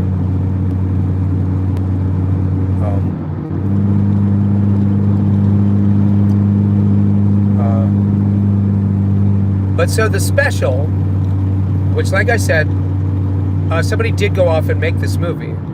The previews just look bad. It looks like a bad movie. But at one point I was going to make this movie. And my first gambit was to do it with real Hollywood people. With Andros Jones in the lead. And Jordan Ladd as the female lead. I don't know if word ever got back to her that I was trying to do that. And I figured once they were both attached, then the three of us could go to Seth Green and be like, we're going to make this movie. Help us get the financing together. I mean, I figured we'd do it for $1 million, and then we'd all make out like bandits and eat really well and make the actual movie for about $50,000, which I think is the general business model for a lot of low-budget horror movies these days. That's the Green Inferno model, obviously. But it didn't get that far. First, Andros wanted to insist on a major rewrite that made it my writing and not Mark and Rick's. What I wasn't going to do. It wasn't my deal with them. So I was resistant. And he kept making suggestions that were good suggestions. They just weren't appropriate to the goal of sticking to the original script with just finessing.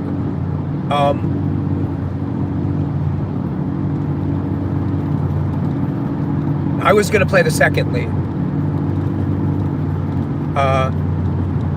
for a little while, and then we were talking about Seth.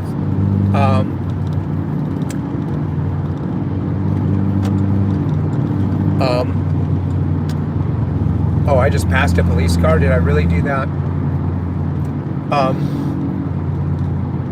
Let me slow down a little bit.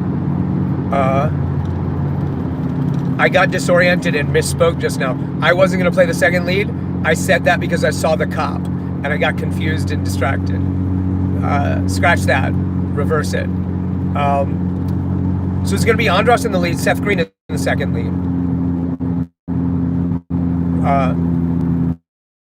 As the second lead in Attic Expeditions is what I meant to be trying to say. I wrote that role for myself, then we got Seth. He's better than me. Cop is passing me again. Cop is going to see me laughing at myself.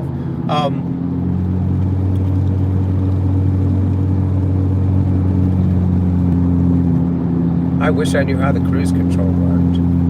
For sure. Now I'm holding at 72.5. Letting the cop creep past me. At least I think that's a cop. No, it wasn't. What is the banner across the front of that then? Oh, that's that Hummer. I'm not high. I'm fine. Oh, it just says Hummer across the front. Maybe I do need to rest my eyes. Hummer? I don't even know her. Yeah, it's a Humvee. God only knows what the gas costs in that thing at this point. Good Lord. Well, I just let him pass me, and now I'm going to want to go around him again. I should just take a break for a minute when I get a chance here. I gotta eat. Where's the McDonald's? Where's the McDonald's? Is there a hamburger here somewhere? This vast wilderness. If I run out of gas out here and you guys don't save me, I mean, that's not gonna happen, right? You guys are gonna save me, right? Somebody already sent the money, right? Right.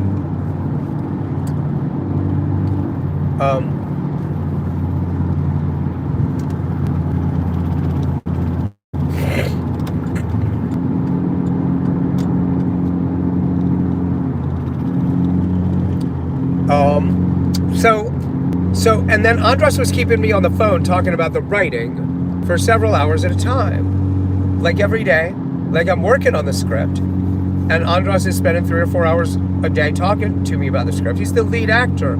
So that's how I like to do things. The lead actor should be massively involved in a rewrite involving his character. Sure, if he wants to be. It's not all actors are like that, but some are. I think it's fine to have the actors in your creative space while you rewrite a movie. In fact, it's preferable. They're focused on their own character in a weirdly centered way that you're never going to be. But like, his temper started getting really weird during these conversations. Like, he'd scream at me and swear at me suddenly for no, like the way I lose my shit on stream, but in a private conversation about writing and about the honest things. Like one of these nights, like he was just lit, like he was. Now I was taking Adderall at the time, but he was acting a little bit more amped than me, and it got to be like midnight, and we've been on the phone for a while, and I was like, okay, I gotta call it a night. And he just started freaking out at me, just yelling at me, being like, this is really important. We gotta keep working on the script, man. Like, all right. Don't you care about this project? Yeah, man. Another time, like we're talking about 60s music, like during this stretch of 3 or 4 days that we're working on this script, of course, the conversation keeps wandering off to other stuff. I don't know what he was going through that he was acting like this either. I really don't. Wasn't, like, I'd known him for a long time. And my best guess, it was the stress of maybe making a movie, making an actual movie. I don't know. He's a really good guy, and my experience of him before that was never that he was erratic. And I have no experience of him after that. But another night while that was going on, I don't know, we're just talking about music, and he's like, are you into the Pretty Things? British band. Like, they're pretty good. And he's like, they're pretty good, man, they're great. I'm like, I know a couple of singles. Like, I don't think them past a few of the most famous songs. It's still true. I like the Rosalind, I think, is by the Pretty Things. Don't Bring Me Down maybe is a Pretty Things song. I don't know. They're British. They're like an also ran in the British invasion. Suddenly he just erupts, starts screaming at me that I'm a cunt and a moron if I don't love the fucking Pretty Things, and why do I fucking represent myself as fucking understanding 60s fucking rock if I don't listen to the fucking Pretty Things. He's screaming at me, and I'm like, they're pretty good, man. Like, are you okay? Like, I don't know, like, this is a very strange thing to do. Like, I still haven't listened to the Pretty Things past that point. This was all, I don't know, this was in 2014-ish. I mean, he's right, I should get into them more, for sure. So, like,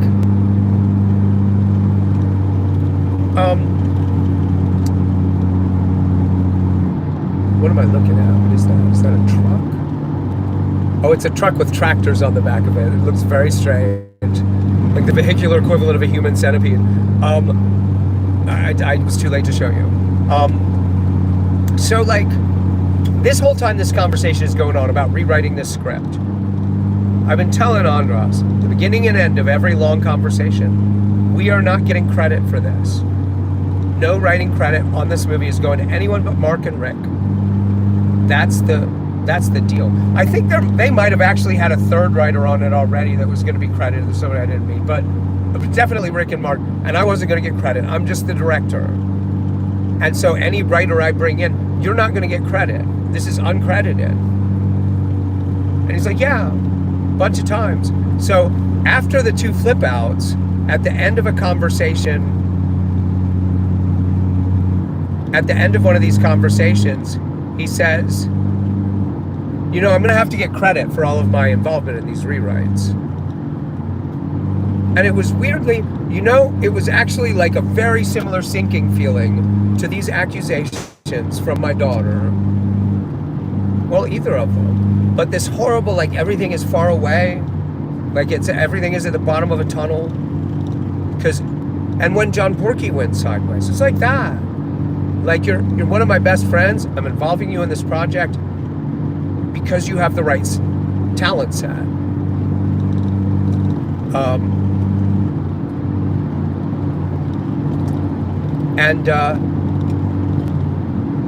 I don't know why you're pretending you didn't follow.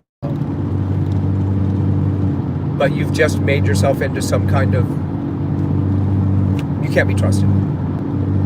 Yeah. You don't have an excuse for not following. You were told over and over and over and over again, and you agreed over and over again. So, So I just cut him loose. And at the same time, he was acting very erratic about crushing on Jordan Ladd and sort of acting stalkery about her, which I don't like.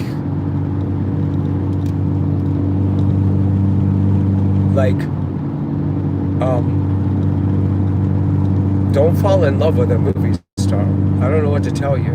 Don't crush on and then fall in love with a movie star that you haven't really hooked up with yet, even like you're in high school. You're gonna get the boot like the football in a Peanuts cartoon. Don't do it. Don't do it. But I don't know why he was acting so erratic at that time. And I'm perfectly willing to believe that. I mean, the word about him generally was sometimes he's erratic, sometimes he goes through these episodes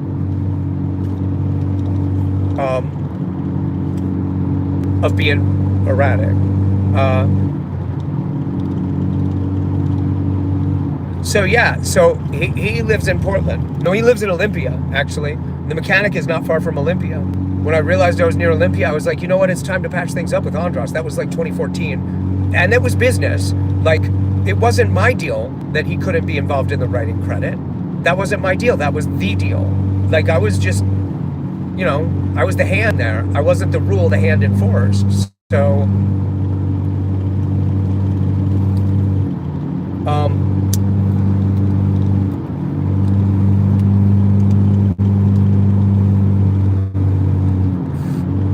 So I messaged him at Instagram. I hit follow at Instagram, messaged him. He came in the stream the other night and commented, I heard you were looking for me.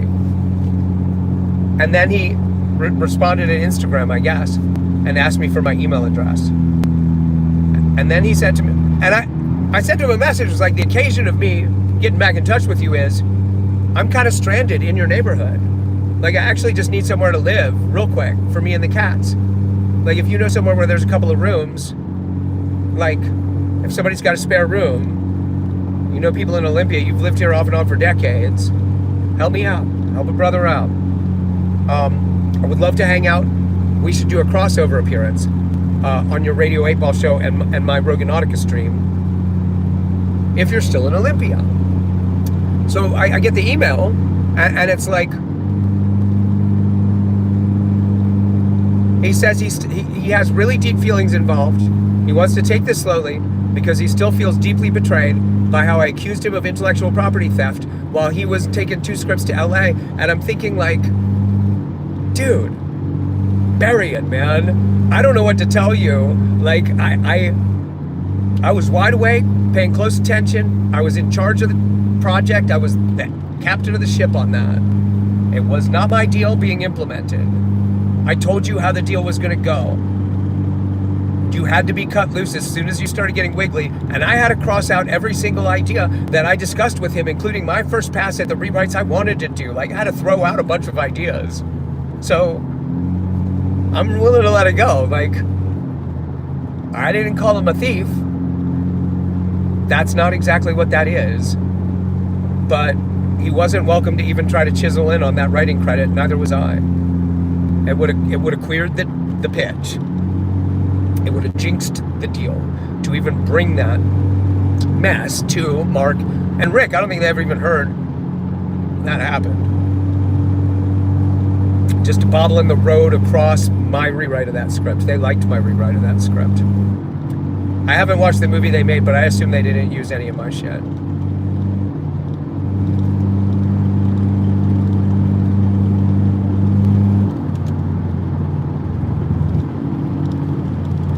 Oh yeah, I forgot. My Cash App link disappeared for some reason when I squeezed the phone. Gee, is there a McDonald's out here somewhere? No? Hold on. I wish it would not do that. Like, turn off when I squeeze the off button. Where do you think the McDonald's is, you guys? Do you think there's a McDonald's here? Let me just run off the road. Let me focus on my driving.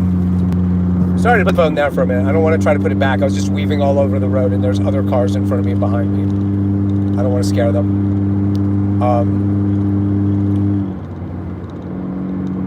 Yeah, I got to make sure that link is in there. There's no gas station or fast food over here at all.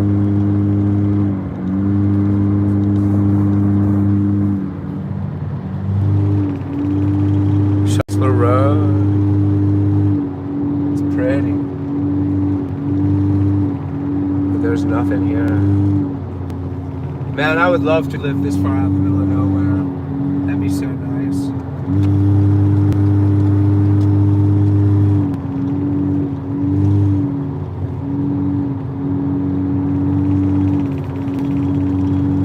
Thanks for coming to the stream. I'm Rogan. I need money to get where we're going. We don't have enough money to get there.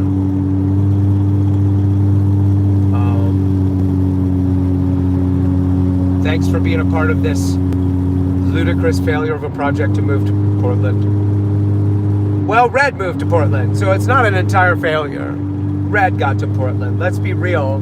That could turn out to be awesome for her in a big way. Big time awesome for her.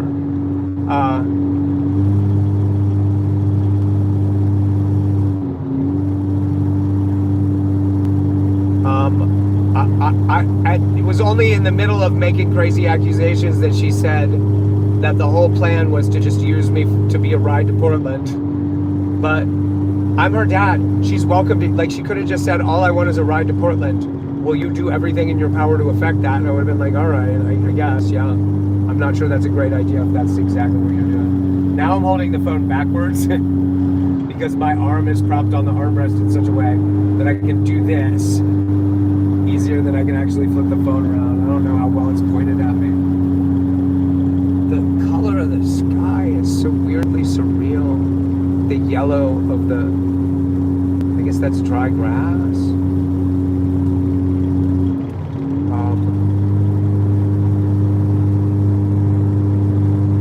Yeah, I can't really put the thing back in the thing.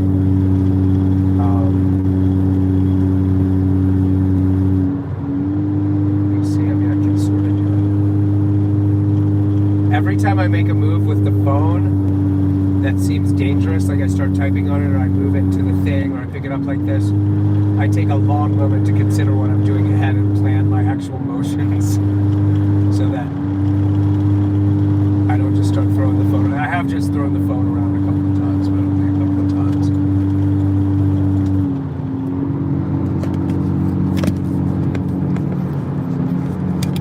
And I do keep accidentally turning it off, which is really annoying. There we go. Look at that. Look at that.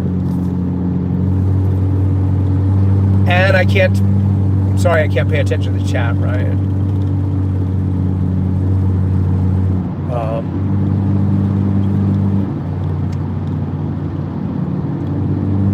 My instructions was to go almost 400 miles on this particular interstate. So I just turned off the instructions phone. It was 200 miles to Spokane-ish at that point. But I think I've only gone 100 miles. I think I'm only, I don't know. Still pretty far out from even Spokane, I think. Not sure.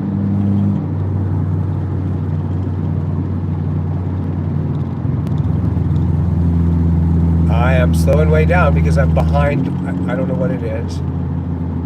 An asshole who doesn't pass with anything like alacrity or address.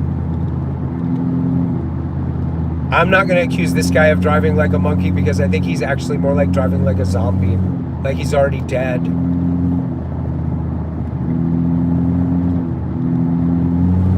Send more. Come on, come on, come on. Freedom Express. You have the freedom to drive that thing like you mean it. I shouldn't make fun of it. That's exactly what I need. Oh my God, what am I about to pass on the right? What is this thing? Can you see it yet? Hold on. Here it comes, here it comes. What is this? Oh, it's just a weird RV behind a truck. How cute. Wait, that's the one I want. I just almost ran off the road looking at it.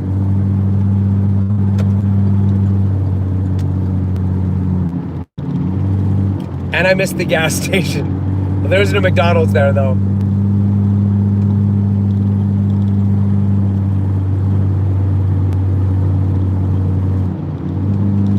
So yeah, so that was the nature of my falling out with Andras, and I was just willing to pretend that never even happened. But I don't know why he's even. I don't know why he. I remember those details because for filmmaking, my mind is a steel trap. Never wavers, on point, on beam, splitting the arrow with the next arrow every time. I don't fuck around when it comes to movies. So, I mean, I don't know how much you guys have seen this, but you've seen it a little. When it comes to talking about filmmaking, making movies, I just lock in. Like, there's no, I've always been that way. Spokane, 46 miles. Tourist rest area, tired, question mark, rest area, 10 miles. Maybe I am, I don't know. I want to stop and look at the cats and drink some water. If you guys hadn't noticed, I hadn't drunk any water because when I took that pill. Advertise here, the sign says, where there is no sign because nobody's advertised there. Because why would you?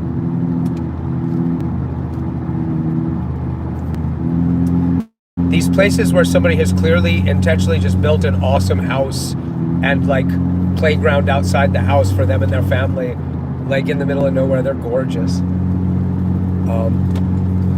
I'm looking at somebody's ranch right now. It's definitely a functional ranch. Like there's a couple of silos there. Farm maybe, but in any case, it was mainly a house. Really nice house in the middle of nowhere.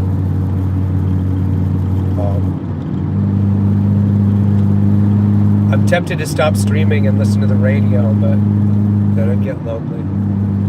Glad you guys are here. Thank you for joining this expedition all the way across the country and back. This is what I get for calling the channel Roganautica. I'm fine. It's what I wanted to do anyway. I already did it once before I went all the way. Well, first time I went all the way across the country, Attic Expeditions, and then a couple other movies I made in Los Angeles resulted from that, so it was not for nothing then either. I just didn't have family and friends who were supportive the right way then, or it would have been. And come to think of it, Red's mom fucked up my Los Angeles bid that time too. Red's mom.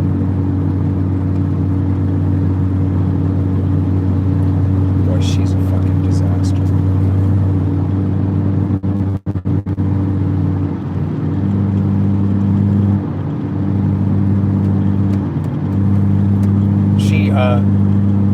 She threw a suicide attempt because I was going to be home late from work. Jeremy and I had, and it was taking us until like 9 o'clock at night instead of 4 in the afternoon. And she called me with a series of increasingly frantic tantrums about how she couldn't handle being without me. We'd had a fight earlier, and she wanted to make up. So then I didn't manage to actually sign off on the finished treatment because she called back and said she'd overdosed. Like the FedEx office closed at, I think, 7. And she called and told me she'd overdosed at like 6. We were about to, like I was just finishing it up. We were about to rush out the door to the FedEx. And I had to literally sprint down the street to my apartment from Jeremy's to meet the ambulance there, ride in the ambulance. It was like 2 fucking hours.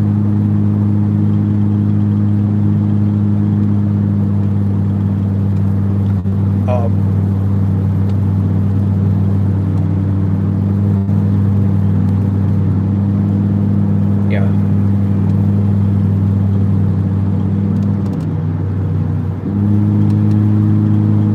I just realized I'm too tired, and I looked at what time it is and realized I took the round of stimulants at 4:18. They hadn't kicked in yet. Yeah, I gotta pull off and get, I don't need gas yet. I guess I should get gas. I have less than half a tank. I need food. Oh, that's gorgeous over there. I don't know what that is. I gotta eat. I gotta get gas. And I probably need to take a little bit of kratom so that I don't get tired from not taking kratom because I am managing an addiction, even though I'm pulling back on it. You gotta, like, even if you have the willpower to quit a drug like that suddenly all at once, like, it's debilitating for several days. I can do it when I get there. I keep, like, the amount of kratom I buy, like, an ounce at a time, and I just have to line up a good day to quit with running out of it, really. Like twice now I've been like, yeah, I don't think this is the right time to do it. I think I'm buying it 1 ounce at a time. I think maybe one of those times I bought 3 ounces. Yeah, because it wouldn't fit in the little thing. But this time I'm going to quit when I run out, unless I got to be at work the next morning or something. The live streams make it so I don't like to do anything that disrupts my schedule at all, or disrupts my mental equilibrium, my mental and physical equilibrium. Bob Lee Road. I don't, let me see. Looks really pretty over there, but I don't know if you can see it. Put it over in the right way. There's some kind of body of water I'm going around. The fuck?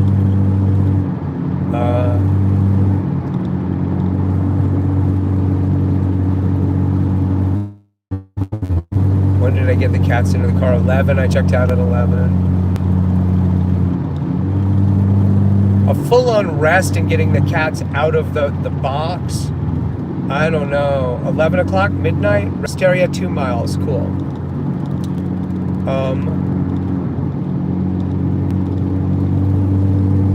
Next rest area 68 miles. I'm gonna take a leak and rest my eyes for a second. And make sure the link is in the chat. I don't know why that disappeared one of the times I squeezed the phone, but it did.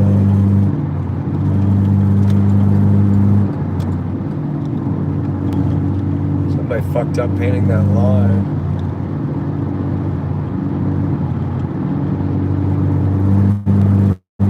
I wish I could have it read the chat to me. I'm just not equipped to do that. It's really pretty over on the right, but you can't see it, right? Because I'm not holding the phone. Or like I said, I'm tired now. I've only been driving for 5.5 hours. That is really early to be tired. Talking the whole time is making it more tiring.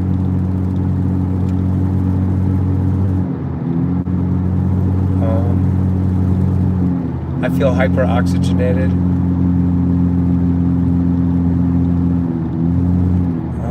Rest area. I'm gonna put eyes on my cats. Exit 25 miles an hour. Man, am I hungry.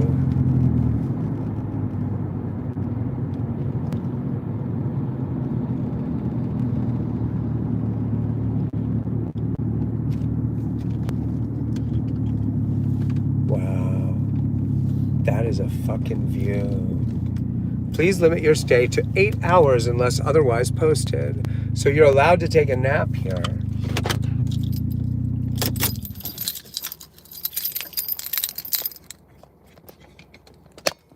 Don't drive drowsy, it's dangerous. No. The cats need rest too. I'm gonna let that time out how it times out. Whenever I get tired, I'm gonna take a nap. It probably won't be a real nap by most standards, but mostly I gotta rest my eyes. 44 hours. My own normal stamina, that's 3 long shifts, maybe. I hope to God somebody buys me a hotel room.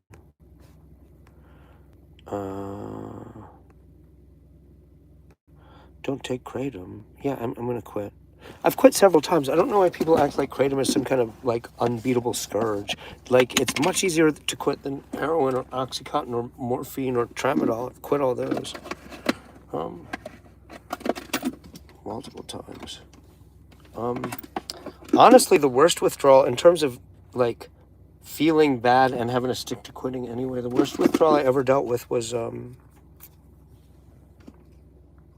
either Tylenol or Benadryl. But it's probably because you don't know that those drugs do that. Like, if you don't know, Tylenol and Benadryl are both drugs where if you take it all the time for a long period of time, you're physically addicted and it starts to be debilitating in subtle ways, like you're a junkie, but you don't, like both those drugs. I had this thing where like I was taking a shitload of Tylenol all the time.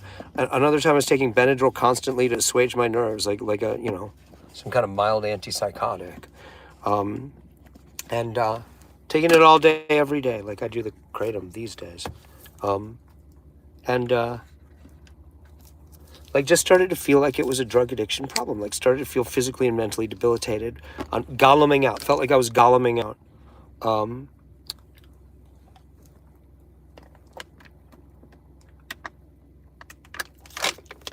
Both times I looked it up on the internet and saw that all over the internet, indeed, the world in reality, people know Tylenol is addictive, physically addictive. It's really hard to kick. It's really debilitating once you've been taking it for a couple of years. Same with Benadryl. Exactly the same thing. The internet is all over the understanding that, like,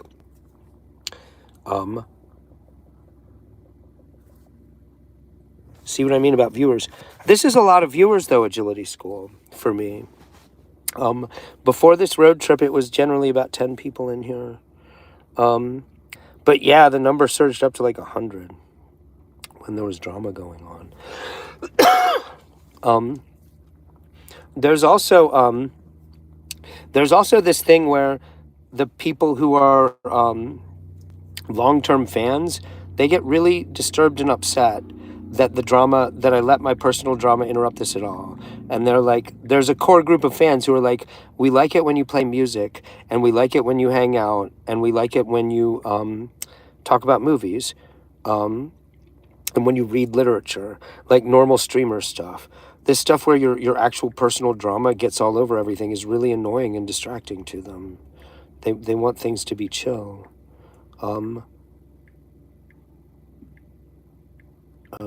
And they're right. So do I.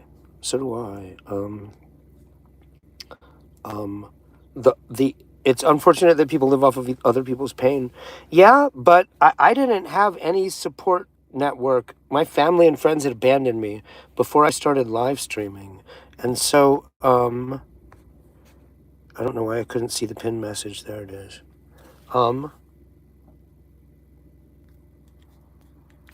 So by the same token, like this like self-reflective drama farming is I'm here for you. Yeah, I mean, you guys are my family now. Like, that's no kidding. I live on the way to Ithaca from you. I sent you. Feel free to crash on my couch for a couple days a week. Cool, Marcus. I got a place in Ithaca. So, I mean, if that doesn't work out, I think it'll work out, though. I talked to that guy for a long time. He's friends with Red, also. Yeah, I mean, the main thing is I got to rest my eyes. And my heart does seem weak. Like, I don't know. Kitso, I am still on the west of Spokane. I think I'm about 40 miles from Spokane. I'm going to get out and look for a minute. You know what? I'm going to roll these windows down a bit. Hold on. It was heating up in here already. It's so nice out. Let the cat stretch. I'm not sure I'm going to let them out yet. I mean, if I felt like I should take a nap now. See what part of Illinois you're going through. I don't have the map program anymore. Open. I don't have it open anymore. Hold on.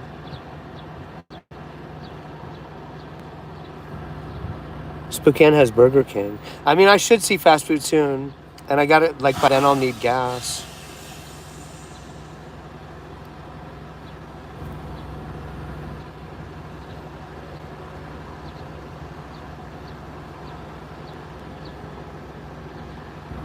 Yeah, go. What are you doing? Go.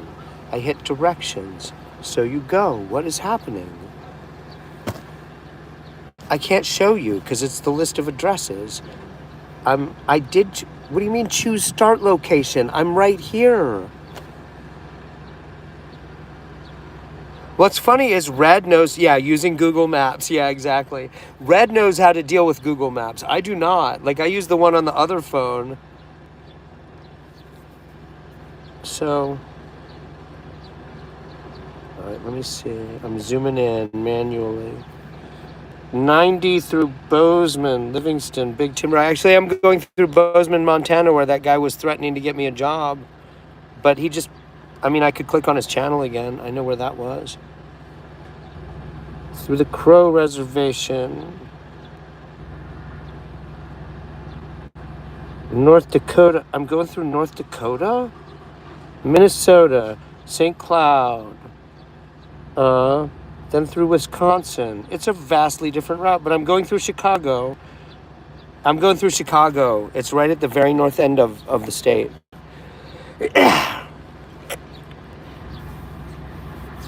Should have kicked it in Seattle for a night. I didn't have anywhere to...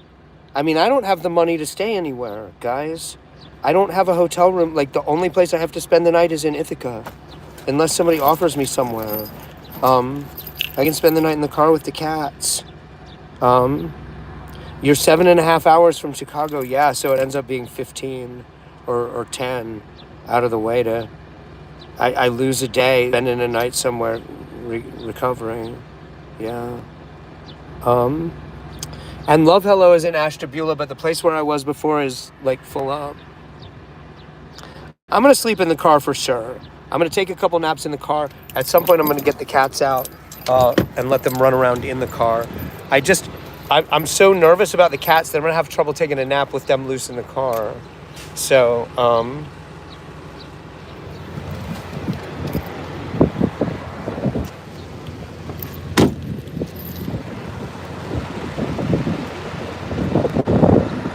yeah, if anybody can throw in. I haven't seen my Cash App, so I don't know who has sent any money. But when I set out, I needed $250 more to get where I'm going for sure, and that's if I don't get a hotel room at all. They might like the car. Yeah, they might. I don't know. I would save money at least for a night. Aaron, I'm down to 140. I don't have enough money to gas up the car for the rest of today. So next time I put gas in the tank, it's going to be 100 left, and that's at Spokane. So that's why I haven't eaten. I'm just trying not to eat. I don't have enough money. Once I am at a McDonald's, I can look at the Cash App and see if anyone has sent money. Yeah. Yeah, I just don't have any way to get past a certain point. I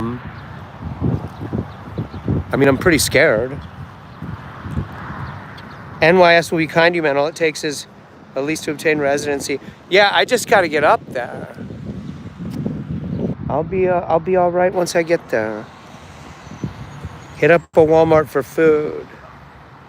If you had a leash, they won't let me put them on a leash. I've tried a bunch of times. Look at this. Look at this. Yeah. Yeah, if I could drive straight through without a brake, they still got to take a break and get out in the car. Like I said, even if I was young and on speed, 44 hours is a run where you still have to rest your hands and your eyes. Like there's nothing you can do about that. Like you just get exhausted at some point.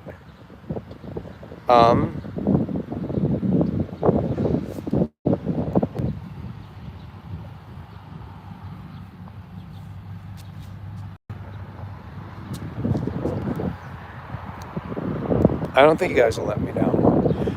For one thing, if any of the core fans who actually has a little money has sent like 200 or 300, they're not going to say so in here. Like, because they want me to be able to get it squared away without them if I can.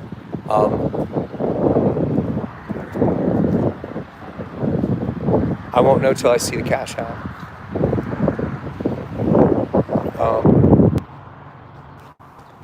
So the McDonald's I know has Wi-Fi. Yeah. Yeah, this isn't easy. I don't have any money, but I can feed you tons of homegrown. Thank you. I'm gonna hold on. I'm gonna turn off my camera and my mic while I walk in the bathroom to take a leak.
so nice out.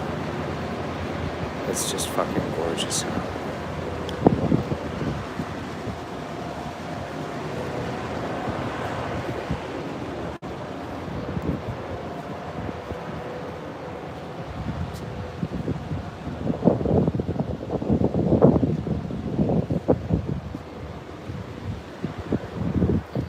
I don't even know what I'm looking over here, guys. What is that? I mean, that weird formation with the water going around it over there, that must be some specific thing, right? And that up there. Um,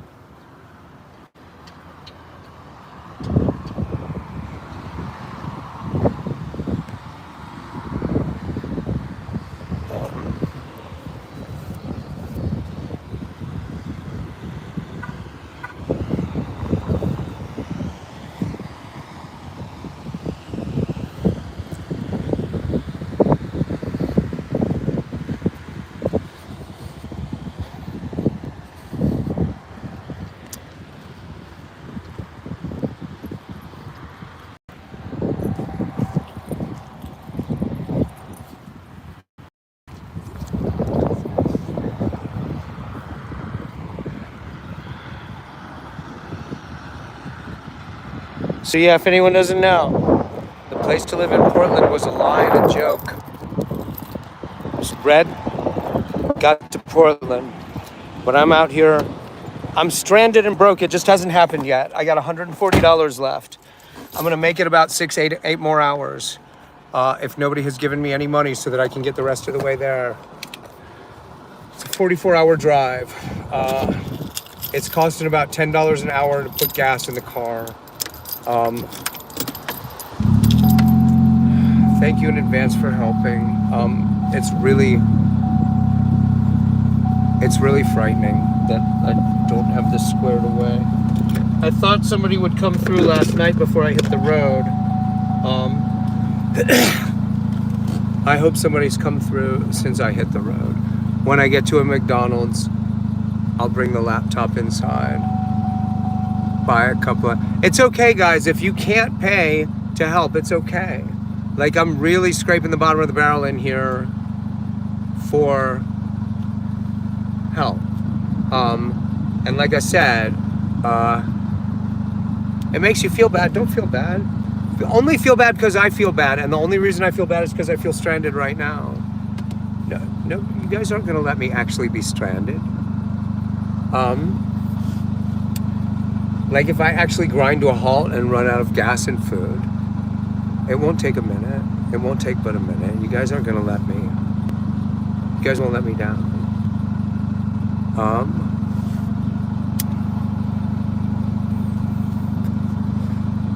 Spread the word. If you can invite people to come watch. This is the boring part of the road trip video. For sure.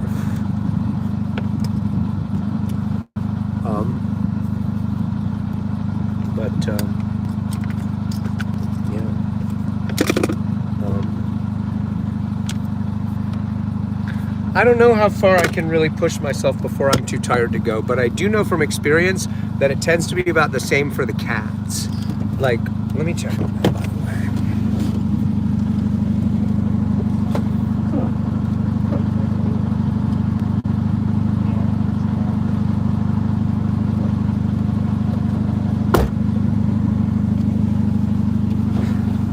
They're a little freaked out by the excess sunlight, but they're all right. They're napping.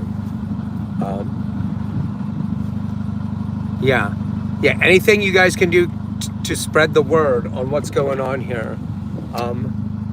The people who can afford to throw in a couple of $100, like I said, I'm sure there are people paying attention who can afford to throw in a couple of $100 who are watching to see when we actually get stranded. You're going to sleep, Chatty. Good night. Sleep well. Right, I was going to, well, for one thing, let me plug in the charger on the phone.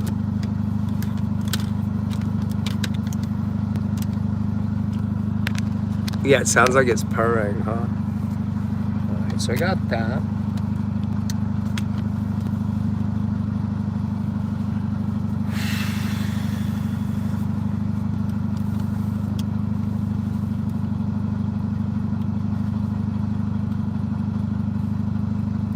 Yeah, I don't trust the bots to let music go now, no matter what the music is.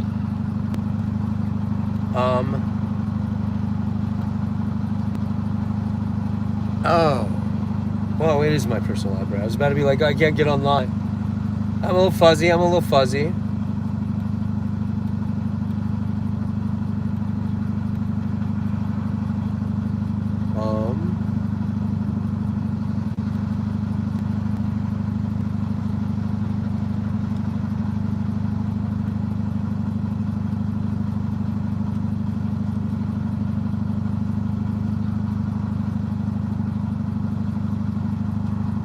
Oh my God, stop. Why does iTunes do this thing where when you click in the space to go down a page, it goes twice? Sometimes. Why? It's so weird. Engine temperature been good so far. Yes. Yeah, it doesn't seem like it's got issues there. When I stop for food, if you're there, remind me to check the fluids before I start going again. With an eye to the oil, I might have to throw a cord in. Okay, that's not what I hit play on at all. In fact, I didn't hit play.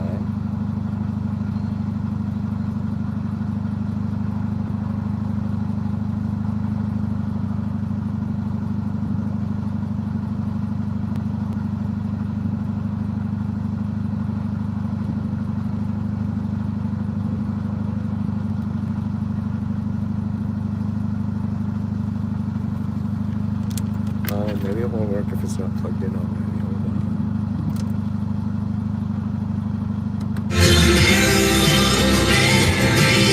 Changed to protect the innocent. NBC brings you Dragnet.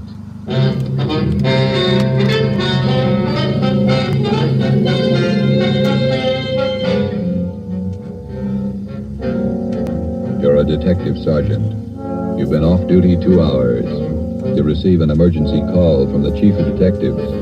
An entire block in the heart of your city is threatened with complete destruction. Your job? Report at once. Dragnet, the documented drama of an actual crime. I stole all these from YouTube. Investigated and solved by the men who unrelentingly